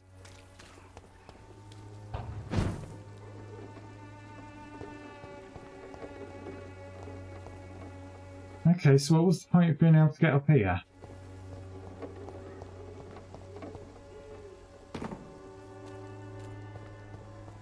Right, this is the woman that doesn't talk. Hello again, miss. Yeah, nothing new. Very well. She's very tight-lipped. She's really not going to tell us anything. So, that letterbox we've got to find, man.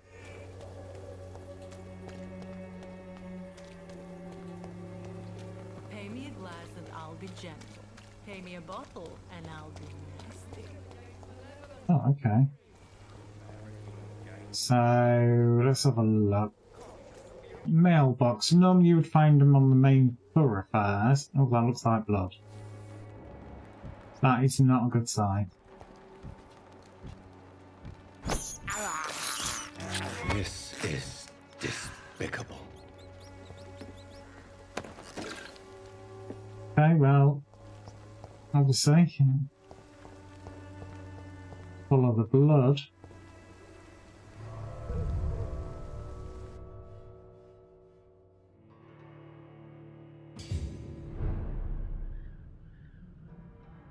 Yeah, you see the district status is serious, which means it's kind of like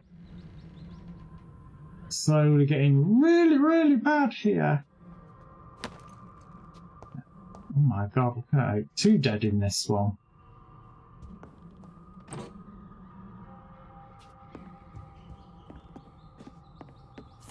I don't like how you've got to be pretty much still on top of the thing to be able to lead to it.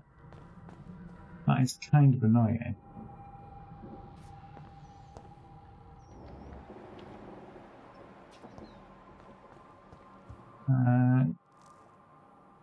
There's something over there. More blood. Oh, it's a woman. Okay, upstairs we go then. I suppose they're going to blame this all on the Spanish flu. You know. I'm going to blame my robbing on the Spanish flu. So this is good in part. It's a safe house. I can see it's a safe house because obviously we've got the bed there and obviously the chest for rearming and such. I think I'm going to make some of those cures. I've got plenty of stuff. I don't know.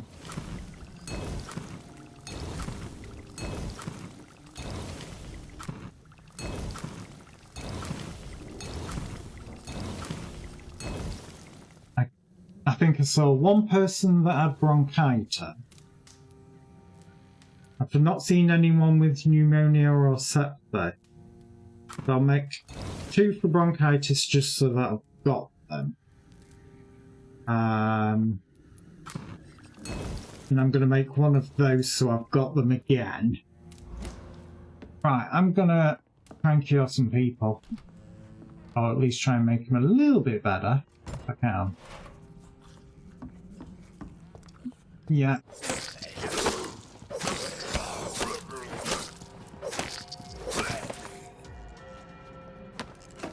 Oh, what we got here? Blood as an addiction. Yeah, more vampire lore, which, not being funny, if you've not watched any sort of vampire thing, that's kind of really what it really just seems to be.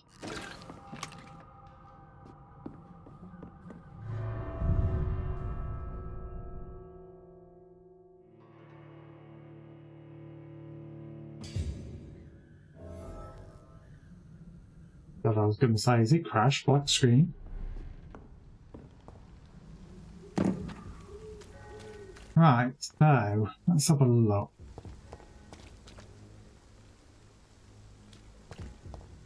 So that looked like it was kind of the main entrance when you first came into this zone.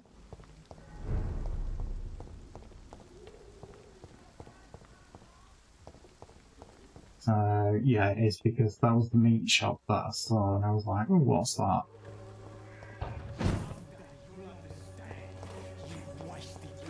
Me? Because I think I can give him something. I think he... Oh no, he's recovering. I must have done that. Me and my memory. There you go.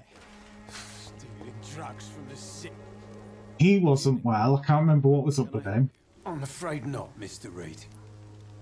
Right. You were suffering from migraine, which I don't have the cure for, but have we... Yeah, we have unlocked something. Tell us about the war. What is it, Benjamin? It was the war, wasn't it? Your nerves are shot, aren't they? I need some answers, Private. From one soldier to another. The doctors called me a liar, a coward. Put me in a straitjacket, locked me up. Finally, they sent me back to the front lines with a handful of tablets. These are barbaric methods. You should not feel ashamed. Get a grip. You should not feel ashamed. Yes. Sounds like shell shock. I've seen a few cases like yours. This is nothing you should be ashamed of, Benjamin. And it's perfectly natural in your situation. Not ashamed. I just need my pills. Peace and quiet, that's all. Okay. Just double check there's nothing new open there. Well, I can't make a migraine cure yet. Alcohol and a bad temper make a terrible... Yeah, stop talking.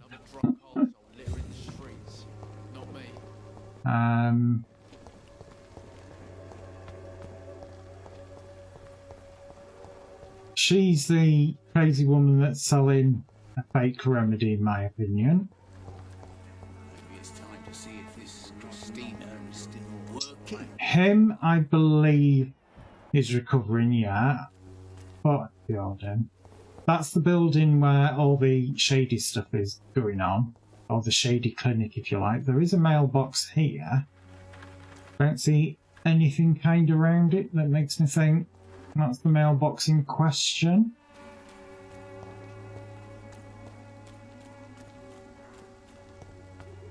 So he's going to have taken them away from that. So I guess we kind of like have to look around for another mailbox somewhere.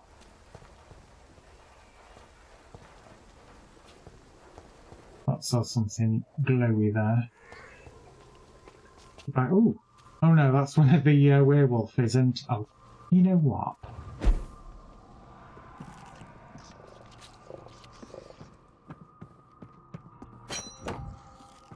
You know what?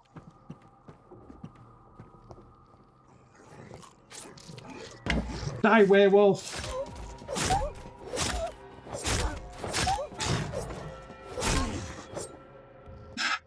Actually, it was a hell of a lot easier than what I expected.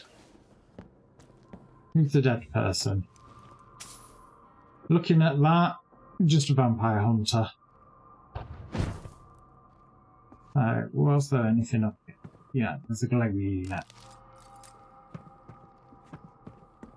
Can these be smashed into? No. Worth a try.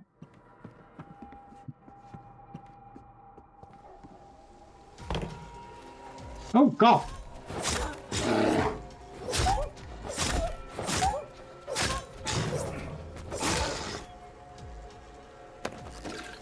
Thinking evil!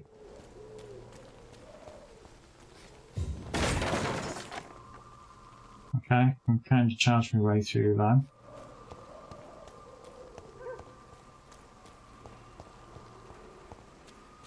Okay, let's have a look. Can't get in that. Can't get in the back door. Obviously need a bit more lubrication to get through there. So it's not this way. I might one day learn the route, they say.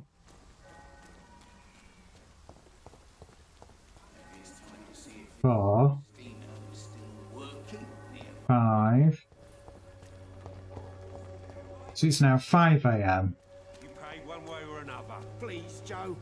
Right, let's go give his son the first treatment.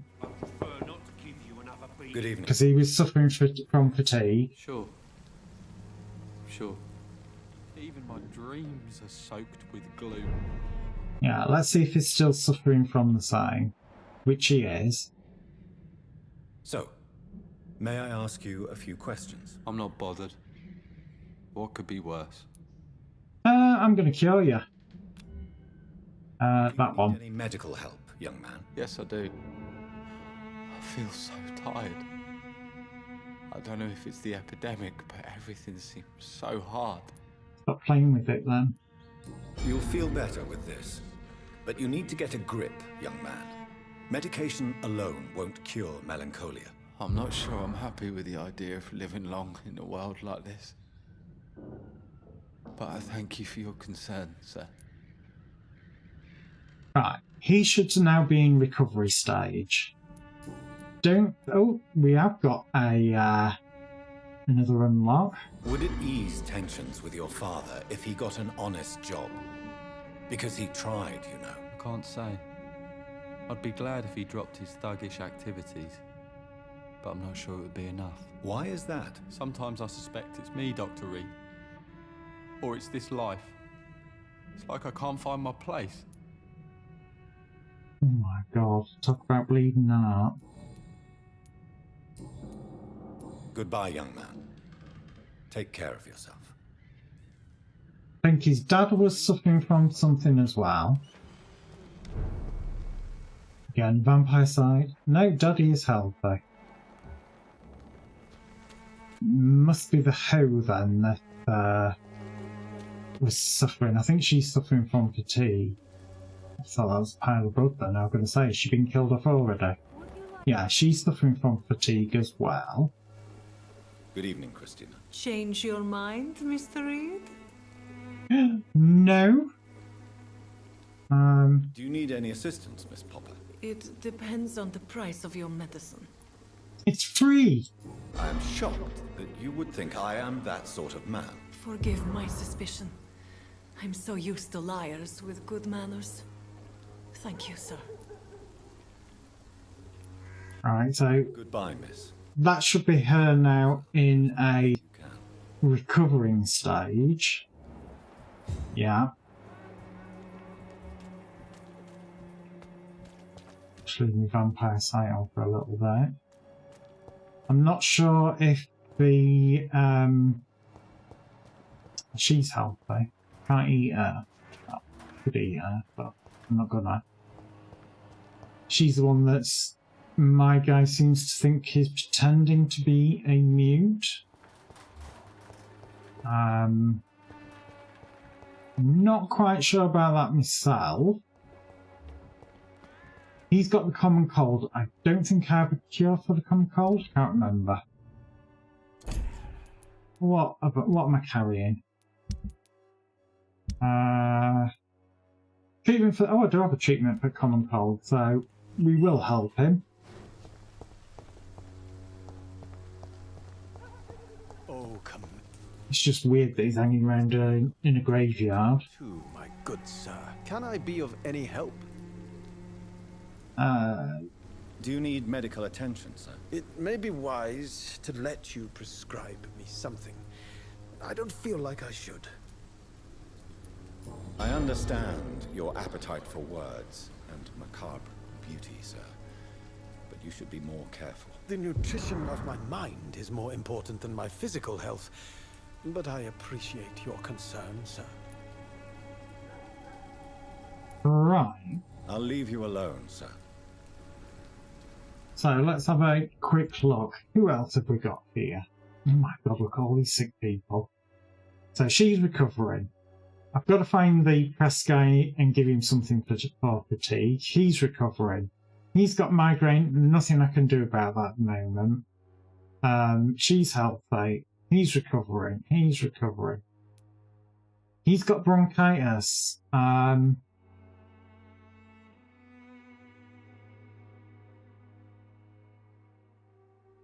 I don't think I can do anything with him, though, until I find out where that mailbox in question is. So I need to kind of keep just running around the landscape and going, are you a mailbox? Do you look like a mailbox? Because obviously I think I'm going to have to find this torn up letter, you know, in this weather, in London, that was potentially a couple of nights ago. And I need to kind of do it before dawn comes. 3, 4, 5, 6, 7. Good evening, Doctor. Can I help you? Again, I'm counting out the ding-dings.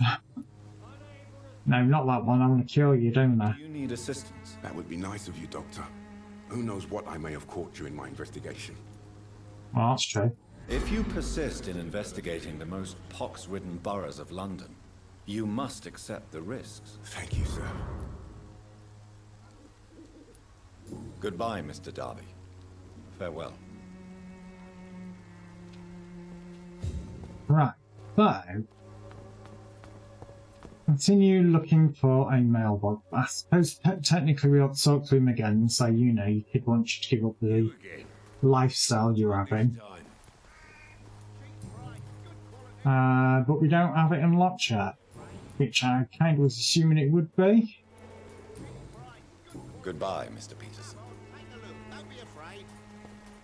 Maybe when his son's that little bit better.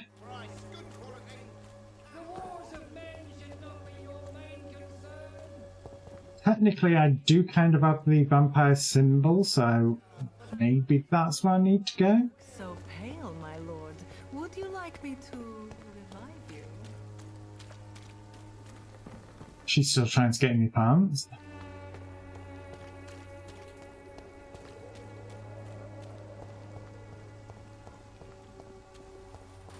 Find the mailbox. So, oh, here we go.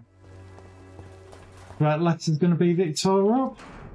My dearest beloved children, I'm so sorry you have not heard from me for a few months. The situation in London has been difficult. I know it might sound selfish and silly when you, my children, are still living in a country consumed by war, but there is also a war going on here in England. A war against poverty, against injustice. This is the war I intend to fight despite my advanced years, and this is why I'm writing to you today. I won't be coming back to Romania. That probably means I won't see you again before I die. Well, that's sad, isn't it? Don't be sad, my darlings. You are grown up now, and you have children of your own. You know the sacrifice we sometimes must accept to make the world a better place. This is one I must make now. To feel useful one more time, I wish you a long and happy life. Kiss my grandchildren for me, and remember that your father loves you all the way from this cold, damp country. Well, that letter looks very intact, so he supposedly ripped it up. A letter to his children could give me more leverage to enter. Darius is a bit less of a mystery now. It should not be that difficult to incite him to let me in. Right, you've got to try and remember where the hell that main entrance was. I think it was this building here. That would be a no. One of these doors down here. I'm pretty sure of it. I'm cheap and I'm Apparently she's cheap and she's clean.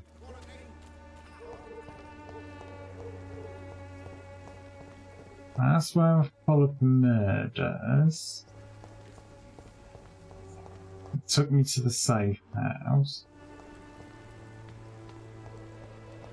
I would kind of like to find out a bit more else. I'm just going to see if she's got anything new. I don't think she will, but I'm just intrigued. No. Goodbye, Worth a try. Perhaps we'll talk again. Because I have found that sometimes when you've talked to somebody, it will kind of trigger a new thing. When in doubt, follow the vampire sign. Mr. Petrescu, just 1 minute, please. You again. Go away. God, if I'd mesmerised level 2. Sir, wait. Stop this nonsense. I know Nurse Crane is here. Shall we speak man to man, you and I? All right. Speak up. Don't you see we're on the same side? We fight to help the poor, sick, and abandoned. I'm nothing like you, Mr. Doctor. Yes, you are. You too believe in providing medical care without charge. You know what we have to sacrifice to make the world a better place. I have to admit your words have conviction. All right, I'll let you see Dorothea.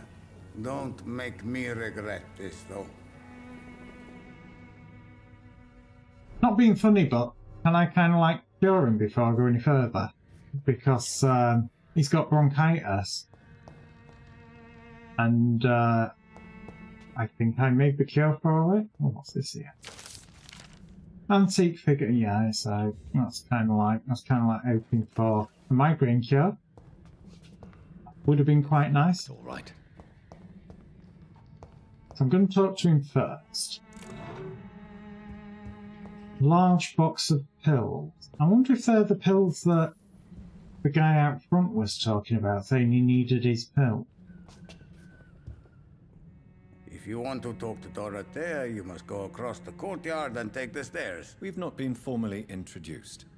May I ask your name and occupation, sir? I am Darius Petrescu. I'm here to keep snitches and spies away from Dorothea. And I also run this little print shop. Right. First things first, he has got bronchitis. I do have the cure for it. I am going to give him that. Some help, Mr. Petrescu. I am very tired, but that is all. I don't need you, Doctor. Oh, yes, you do. Well, I think you do. Take this, and you'll feel better. Free drugs from an English doctor. It must be my lucky day. Right. Let's see if it's going to have endeared him at all to me. Probably not. Tell me everything you know about Camellia, the mute florist. I do not believe in the afterlife, Doctor, but I'm almost convinced Camellia is an angel. She volunteered to give out our medical leaflets. Okay, who is she really? Who is she, really? Do you know where she's from? She's not from around here, that's all we know. Camellia is not even her name. It's her favorite flower. You say she has no close family? Well, there's that awful poet who constantly follows her around like a lost puppy. A good man for sure, but a very poor writer. I see worried about her safety. I suspect she probably will be. Are you not worried for her safety? She is as brave as she is tough, and clever too. If only I had met her when I was younger. Are you in love with Camellia, Mr. Petrescu? Don't be stupid. If I had met her when I was younger, we could have won our revolution. Okay. So Dorothy's real name is not Crane? Like myself and many people in this area. Dorothea is from occupied Romania. That's all you need to know. She seems important to the community. More than you can imagine. The West End does not want to hear of Whitechapel's misery. Dorothea is one of the few doing something about it. To be fair, she does seem to be doing nothing but good about it. Why is that still lit up? Tell me everything. I do not believe... Yeah, there's nothing new there. Well, not yet, anyway. Do you have any family left? Well, we already know we've read your mail. Do you have any family left, Mr. Petrescu? Children or grandchildren? Who knows? I have abandoned my people for so long, they might as well be dead. As dead as I am for them, I suppose. My father left us too. Did he? It's news to me. Don't be embarrassed, sir. If you must know, my own father disappeared many years ago, and I forgave him. It's quite awkward to talk about our families like this, but... Thank you, Dr. Reed. I appreciate your trust. This war won't last forever. Did you ever think of returning to your country now it's free? No. I have taught strength and determination to my sons and daughters. I'm an old, dying man who only has memories of better times to cherish. That's not true. I've cured you. You're going to live forever now. How did you meet Nurse Crane, Darius? Why does she trust you? I'm her oldest friend in England. Dorothea and I share many ideas about this country and about the country we left. You mean occupied Romania, don't you? Even if not directly, I fought against your enemies. Really? Then perhaps you have more in common with Dorothea than meets the eye, Dr. Reed. Tell me about your political path. I know you fought for your country when it was occupied, Darius. Tell me more about it. I know my days are numbered, and I know I won't see my homeland again. But I fought for Romania all my life, and I will until my last breath. But Romania escaped the grasp of the Austro-Hungarian Empire. It's a free country again. But it's not the country I fought for. My homeland is not appeased, Doctor. And I still see a dark future ahead for my people. Okay. Don't think there's anything else, no. Goodbye, Mr. Petrescu.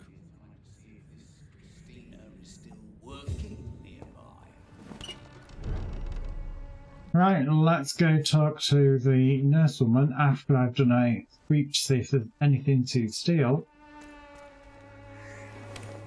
Again, I do kind of like want to unlock these things, so I'm not having to keep running through people's houses, unless I really have to.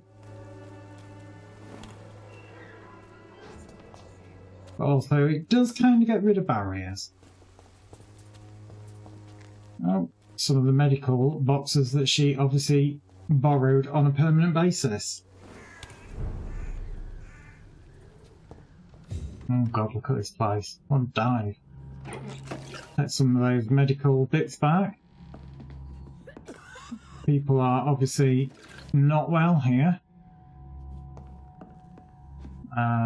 Anything here that we can pick up? Borrow. Cabinet there that's not been opened. Oh, chesticles. More medical supplies. Yeah, get me a drink as well. Like a brandy. Letter to Nurse Crane. My dear Dorothea, when you read this letter, I'll be on the boat and we'll take Anton and me back to Brasov? England was not for us, and I confess I cannot wait again. Proud hills of Pennsylvania. Oh, Vampyr. As soon as we are there, I promise to light a candle in the Black Church and pray for you to survive this terrible epidemic. I know that you do not agree with this decision and that you are determined to be more useful by helping our comrades exiled in the East End, but Anton cannot wait to return to our beloved country and see our long-awaited revolution boom. He is my husband. I will stay by his side. I know we had our arguments and our fights. I know you would have wanted me to stand by your side and help you manage the clinic of yours, but now I'm leaving England. It's like, see ya! Bye! Be assured that if anything would happen to you, anything would ever happen to you. If you ever were in a great trouble or danger, I would come back immediately to London, with or without Anton. Please think of me as such as I think of you. Theodora, affectionate sister.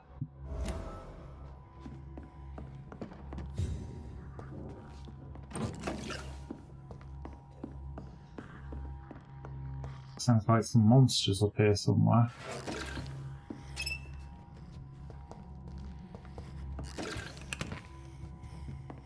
I need help! I'm here. What do we have here, nurse? Patient Raz Van Vasily. High fever running on 3 days. Complaints of dizziness, muscle aches, and head pain. Diagnosed with influenza. Treatment? Aspirin and salicin for the fever and discomfort. Liquids for dehydration, but he's having trouble keeping even water down. Aspirin and salicin, you say? Why not some warm milk and a kiss on the cheek? Where are the quinine salts? Tried buying, borrowing, even stealing. There's none to be found, Doctor. He's not convulsing, he's choking. He's not getting any air. Scalpel! Hand me that scalpel! Oh, I'm going to perform surgery. Doctor. Must perform a tracheotomy. I need to perform a tracheostomy. Short pipe. That rubber tube will do.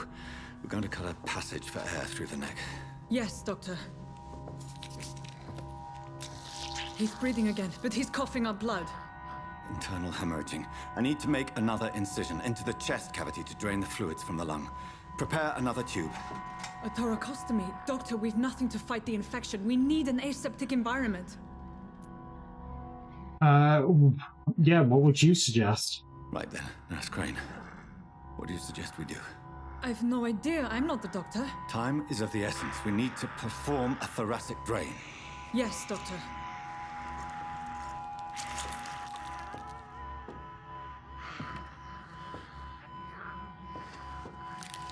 He might not survive anyway. He's still bleeding, Doctor. I'm losing his pulse. The drain must have punctured the intercostal artery. There's too much blood. Are you all right, Doctor? I can't see. Nom nom nom nom nom nom nom.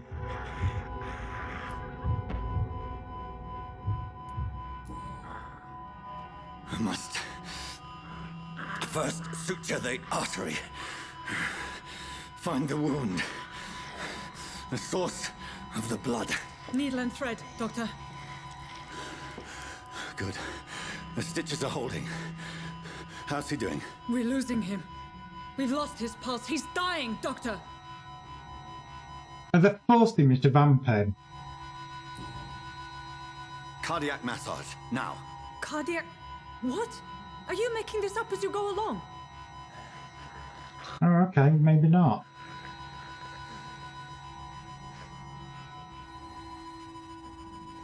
Unfortunately, I don't think you can save them all.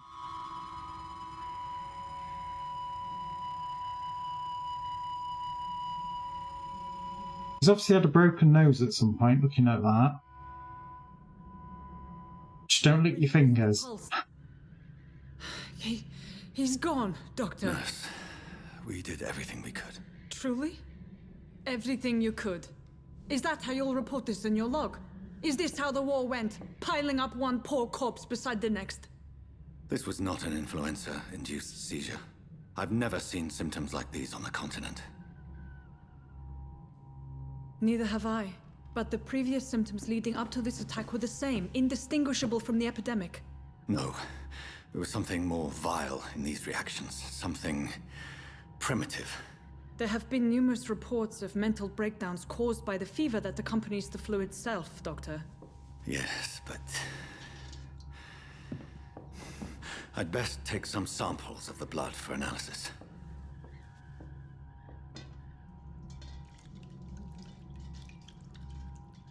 And have a quick nibble while I'm at it. Nom nom nom nom nom.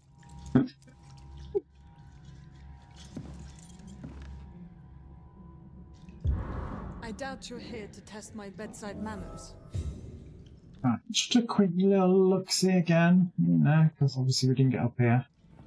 I suspect it was more than intuition alone that led you to us.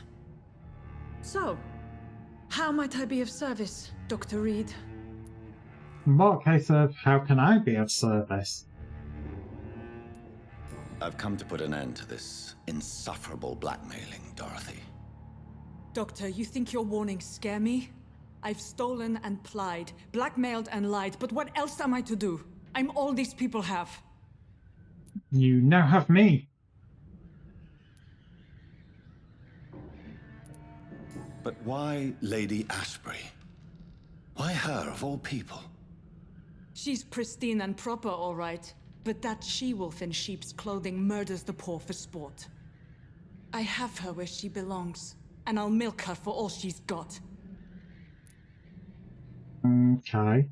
Dr. Swansea is a sensible and honest man. He wouldn't have refused your friend's care at Pembroke. It's easy for you to say, Doctor. These people cannot go to the police, nor to the hospital. They don't even speak English. They depend on me for everything. The end justifies means no, I'm not going to say that one. You've convinced me of the sincerity of your actions and their noble justifications. But all the same, blackmail is a crime, and it will stop, Nurse Crane. So, are you going to turn me over to the authorities? No.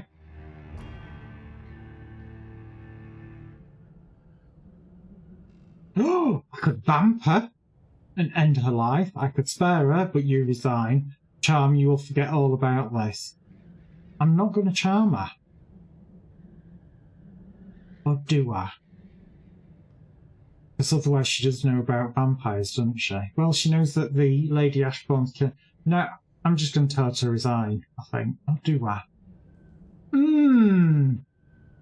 Eeny, meeny, miny, miny. You know, these two are the two. That one has unlocked. I'm going to charm her. If it works. Listen very carefully, Dorothy. You will erase from your memory everything you pretend to know about Lady Ashbury and Pembroke Hospital. Let that rich bitch off the hook over my dead Nurse body. Crane, enough. Listen as if your life depended on every word. I know you've a generous heart who gives freely to those in need, but you shall walk away from the shadier streets of your business. I will never abandon... Dorothy, the discussion has come to a close. Your clandestine activities in the Resistance are over. Let it go. I'll let it go. Yes. All gone.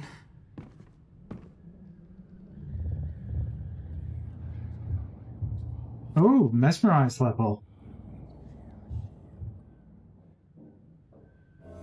The district will soon suffer the consequences of your actions.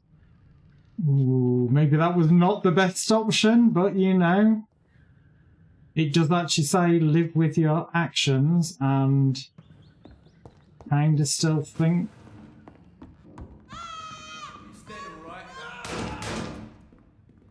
What the hell? This one stinks already. What the hell? Somebody's murdering the... What's that? Shit! You pay for that! Wow. Look it.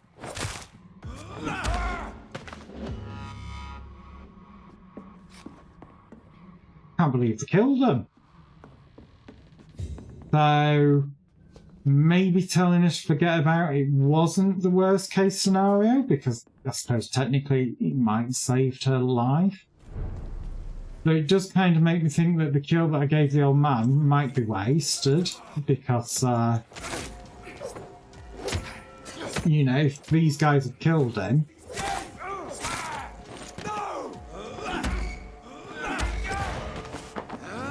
Nom nom nom nom nom nom nom.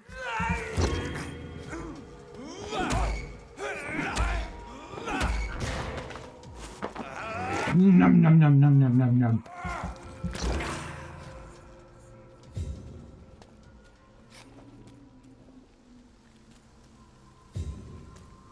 Right, anything to loot?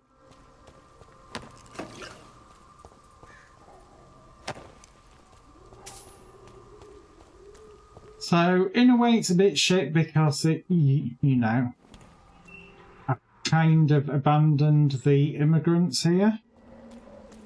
Probably should have just told her to resign. This elixir will give you faith again. But I think it is kind of a little bit of live and learn. Its effectiveness has been proven by many. You know, if we can sleep through the night, we can see what the repercussions of that is. Can I help you? I'm afraid not, Mr. Reed. Now, I thought I picked up some pills, but I don't have the treatment for it. Obviously, I can't help there. A gun, alcohol, and a bat. Yeah, you've said that many a time. I gather it's go back to Pembroke Hospital, sleep through the night, and evolve. Also, because the clock dings were saying it was 8. I don't know if that's 8 at night or 8 in the morning.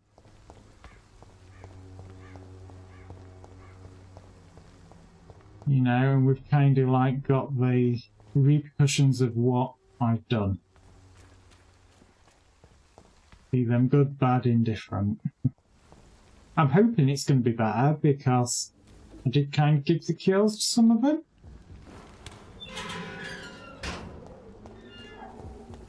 Human blood. Whoever left these marks did so deliberately. Okay, well that's a hint.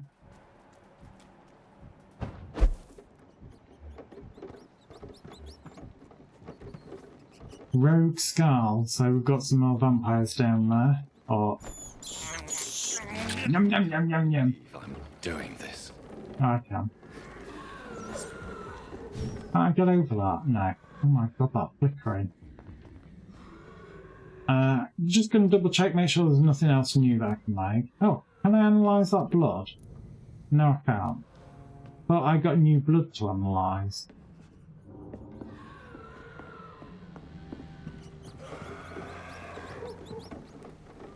There's definitely something down there that I need to investigate.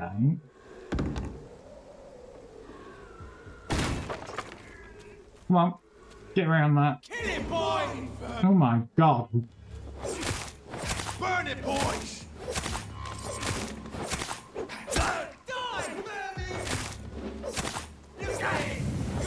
Oh. With magic farted at me.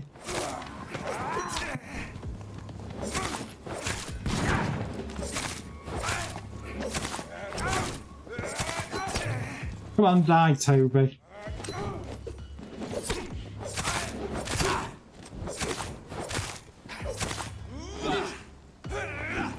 Alright, I can't do the good old vamp on these by the looks of it.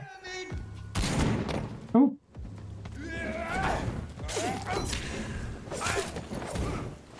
Will you just drop that? And you, Vincent.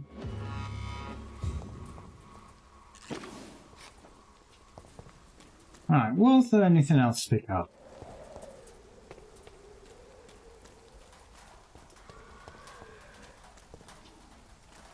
Still need to try and work out how I can get behind there.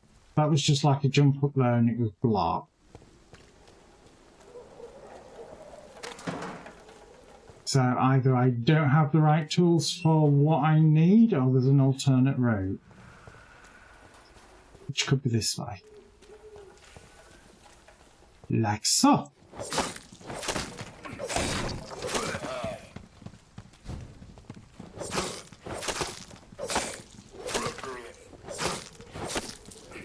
I like how they wait the turn to die.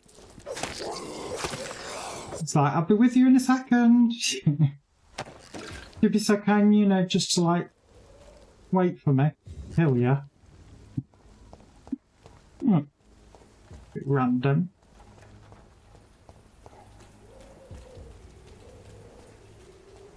Right, I've kind of learnt the map a bit from here, because this is over the bridge and you're pretty much at the Pembroke Hospital. I'm gonna kind of assume that I need to use the actual proper research table, maybe to research the book? No, apparently not. Can't use that to research the new blood that I picked up. I can take everything apart here though. Get me some resources. I don't know what they stack in. Again, I probably need to upgrade my weapon. Well, hey. I've got a bit of money out of all of this. How was that solution? I'm not actually gonna chuck that away, because you never know, it might actually have some use. I suppose I ought to finish trying to upgrade my bit. Increased damage dealt. That I've already done. So I'm going to assume it's enhanced handling now. And then I can do damage. And then I can do handling. And I can do damage. Well, that says that or that, so yeah. Ah, this has different levels to it. I didn't realise that. If I'd realised that, I think I've just wasted a ton of resources. Increase handling, adds 3 stun points when the weapon hits. Okay. Can't do that one yet. What's the axe do? Absorb blood points when the weapon hits. 3 stun points. Blood points. Can't do that one. So, may as well upgrade that. Enhanced damage. Yeah, enhanced damage. Because again, why not? Firearm. Well, as you can see, I've done bugger all with that. Decrease loading time. I think it's going to be damage again. Upgrade to level 3. Increase rate of fire. Stun points. Projectiles reach their target. No, rate of fire. I think if you're going to go with guns, you go for the all-out kill. That state can't be upgraded. That one can. So I'm going to upgrade that one. Because that one's a bit more useful. Can't upgrade it to level 3. Right. So me, I want to equip the other stake, which is which one? Common stake. I think that's the one that you start off with. Well, let's have a look at details. No, that's the one I want to equip. Yeah. I'm going to change the machete for the good bludgeon. Why not? You know, beat him around the head a bit. I need to sleep through the night to obviously get my blood points banned. I need to report to Lady Ashbury. I'm going to do that first because again, we're kind of like wanting to maximise all the blood points that I've got. Which again, you do seem to get those through doing stuff.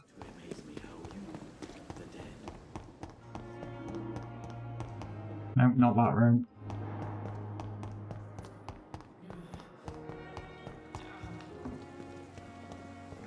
But to be fair, I think I need to be having words with Lady Ashbury and saying, stop eating the locals. because people have kind of know, oh god, she's doing it here, isn't she?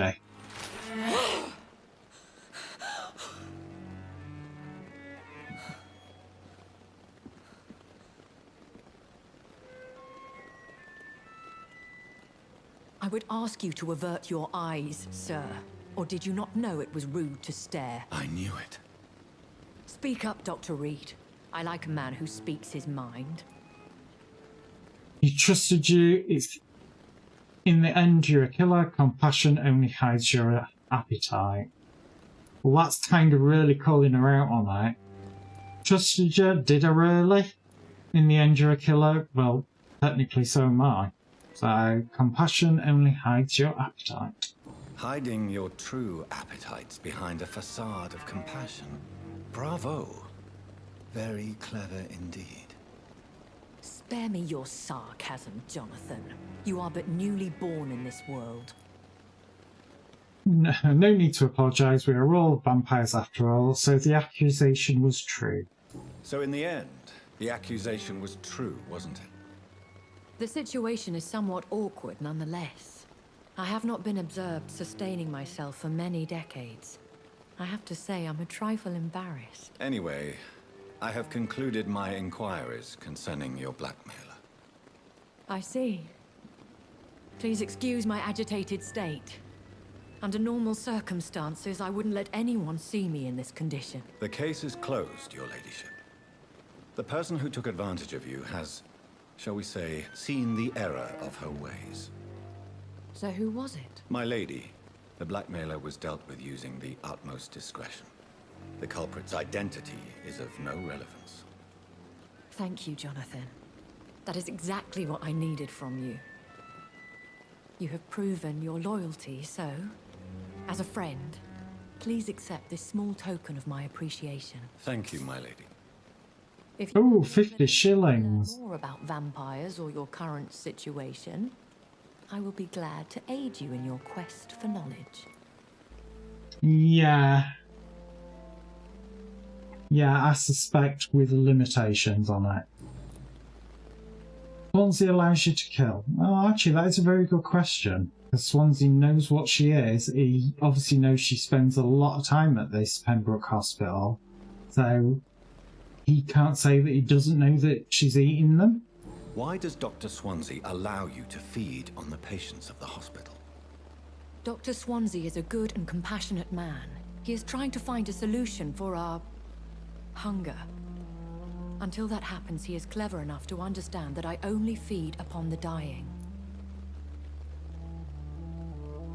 Do you know his brotherhood? What do you know about this Brotherhood of St. Paul's Stole? The Brotherhood is well known amongst London Vampire Society. As long as our kind is discreet, and as long as they do not interfere, we have come to a mutual understanding. Well, someone did suspect you. And no one suspected you of the murders. As you well know, suspicion has recently fallen on me of killing for pleasure. But you have my word, Jonathan. I take no pleasure in taking a life. Okay.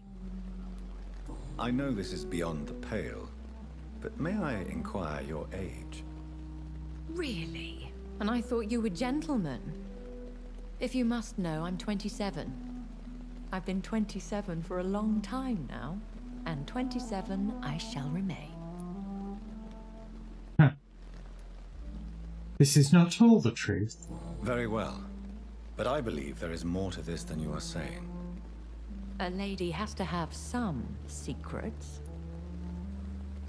Who granted you eternal youth? And who bestowed upon you this eternal youth? My maker. He left this isle a long time ago. So she said she'll answer all my questions, and she's kinda not. Why did you save me in the canning factory? I could hardly stand by and watch such a promising young blood as yourself be torn to shreds by some gutter scowl. In other words, she wants to use me. William Bishop wasn't the vampire that created me then? No, Jonathan. Whatever their strength and demeanor, Skulls are the progeny of careless vampires. It cannot be the other way round. Oh, so like me then when I bit my sister at the very start of the game. What type of vampire is a Skull? Not a true vampire. The deformed offspring of lesser vampires. It is a shame these creatures run wild, slaves to their baser instincts. So she obviously does not like them. I've been away from London and England for 3 years. This isn't the city I remember. Things have gone from bad to worse here, Jonathan. I've lived in this city for a long time, and I've never seen it like this. What's her fear? What is it you fear? Fear has long since flown this form. But there is something malevolent circling us. I feel fear is merely waiting in the wings. The Spanish flu has hit London that bad? Yes, but it's not just that. I've heard things. Things I've not heard for a very, very long time. There are whispers in the shadows. Something far worse than the Spanish flu is here in the city. And probably what made me a vampire. You watch. Are there many vampires here in London? Immortals are of a rare breed, and we often tend to hide. But you may occasionally meet some of us at night. No. Does she know who attacked me? Do you know any of them? Have you an idea of the identity of the vampire who attacked me? You mean your maker? No, Jonathan, I have no clue. But I fear he or she is as careless as cruel. To let you discover your new condition by yourself. What do you mean? Every now and then, you may discover an immortal in the deep of the night. But we are a rare and reclusive breed. Our progeny is almost never accidental. Oh, so does that mean I was actually targeted? Will they all be as affable as you, my lady? I do not see why not. But remember, even the shark smiles before he bites. That sounds like a lesson from experience. Vampire politics are as intricate and sometimes tedious as a game of chess in a gentleman's club. I've learned from experience it is best to decline to play.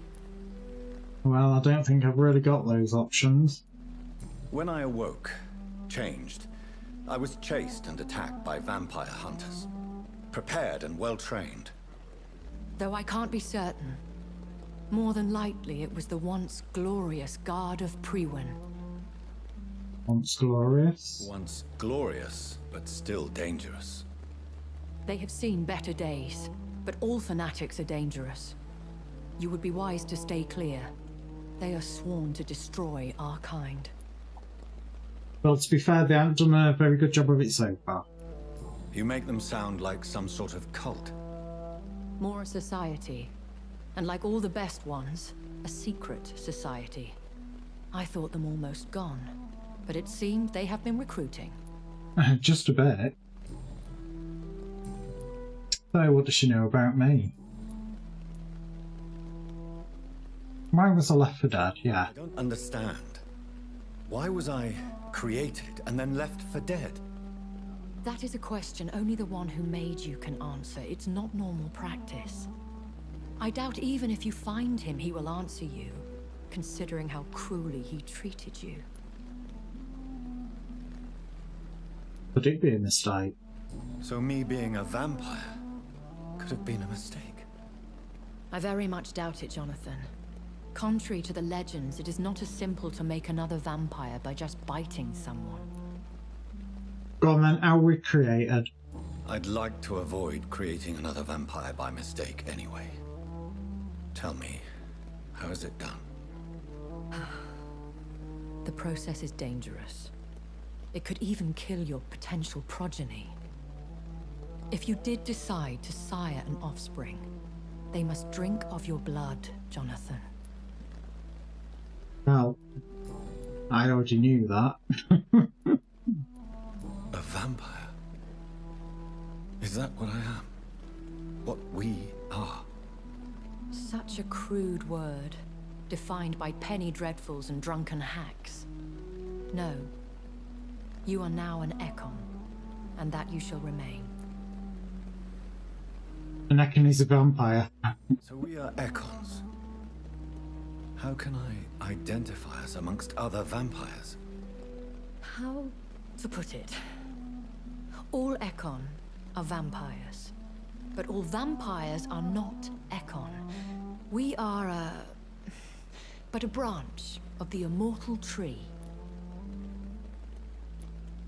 Are you an Ekon too? Yes, I am. We are the closest thing to what man refers to as vampires. Forget what you think you know about us. Okay. I've been hearing a voice talking in my head. Is this some kind of insanity? It feels like the voice of the vampire that created me. Hush. Tell no one this. It would be unwise to talk of such things amongst British immortals. Speak no more of your maker.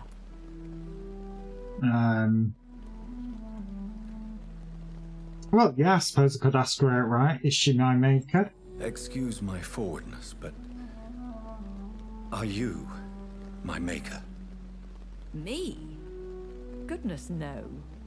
Only a foolish immortal would create a progeny without taking precaution, and I'm no fool. What a bitch. How could this cause offense?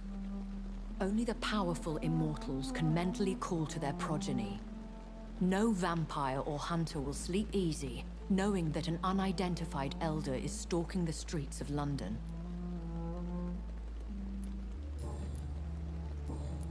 I guess that's it then. I bid you farewell. For now, my lady.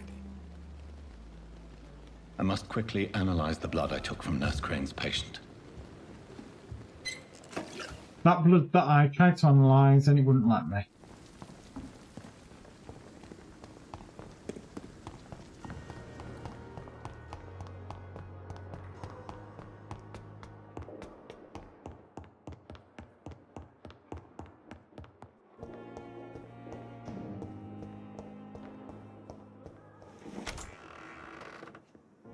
Which bench is it to analyse it? Is it this one or is it that one? No, it's this one over here. And as if by magic, it has appeared. Right, that'll light stamina serum. Okay. Razvan Vasily was infected by Spanish flu, but also has the highly unstable blood of the Scowls. Is the London vampire epidemic transmitted through the flu? I should talk to Dr. Swansea about it. Yeah, I'm going to sleep through night first, because I want to spend the skill points.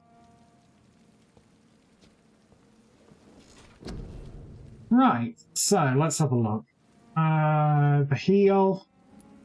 More nibblies. Well, first thing first, I'm going to get these up to level 4. So that's level 1, that's level 1, that's level 4, that's level 2, that's level 2. I'm gonna, like I said, get these up to level 4.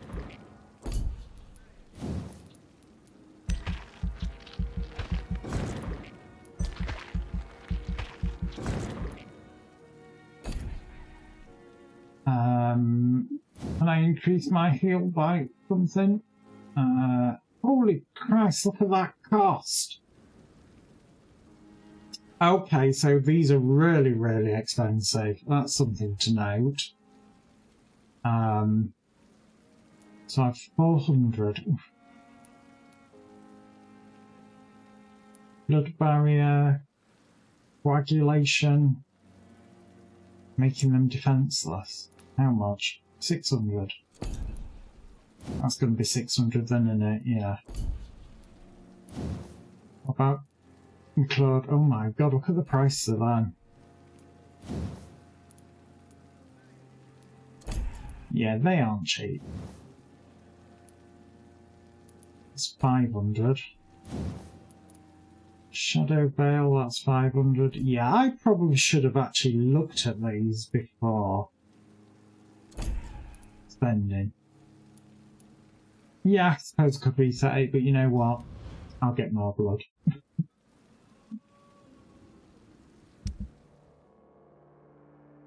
Disappearances in Whitechapel. Reports of mysterious disappearances have escalated in the past week. It has reached a point where witnesses have to queue before recounting their testimonials to an officer. Although this phenomenon appears to be a nationwide occurrence, the statements of the last 24 hours have converged around a single area in the country. Whitechapel, London. Yes, once more, the despised and loathed East End is left to struggle on its own, continuously overlooked by the authorities, even while numerous families from this district report the unexplained disappearance of relatives and neighbours. What has happened to these missing individuals? Where are they? The only link between them seems to be their health and their need for urgent medical attention. Until recently, it was a local secret that the only place to get help was a discreet discrepancy managed by an unidentified Good Samaritan. But the place now seems to be closed, and no one has any news from that facility. Did the missing persons go to a more secret place? Have they been discreetly moved to a more official service? One day soon, the London City Council Board of Health will have to answer this new mystery. So the health is still serious. Obviously, we still have this migraine that we've got to try and get the cure for. There is still somebody that we've got to discover that I never found. Well, 2 people, technically. So, still don't know quite what they are. Major event. Your choice concerning the community pillar have been reported to the press. So, obviously, that was that I read out.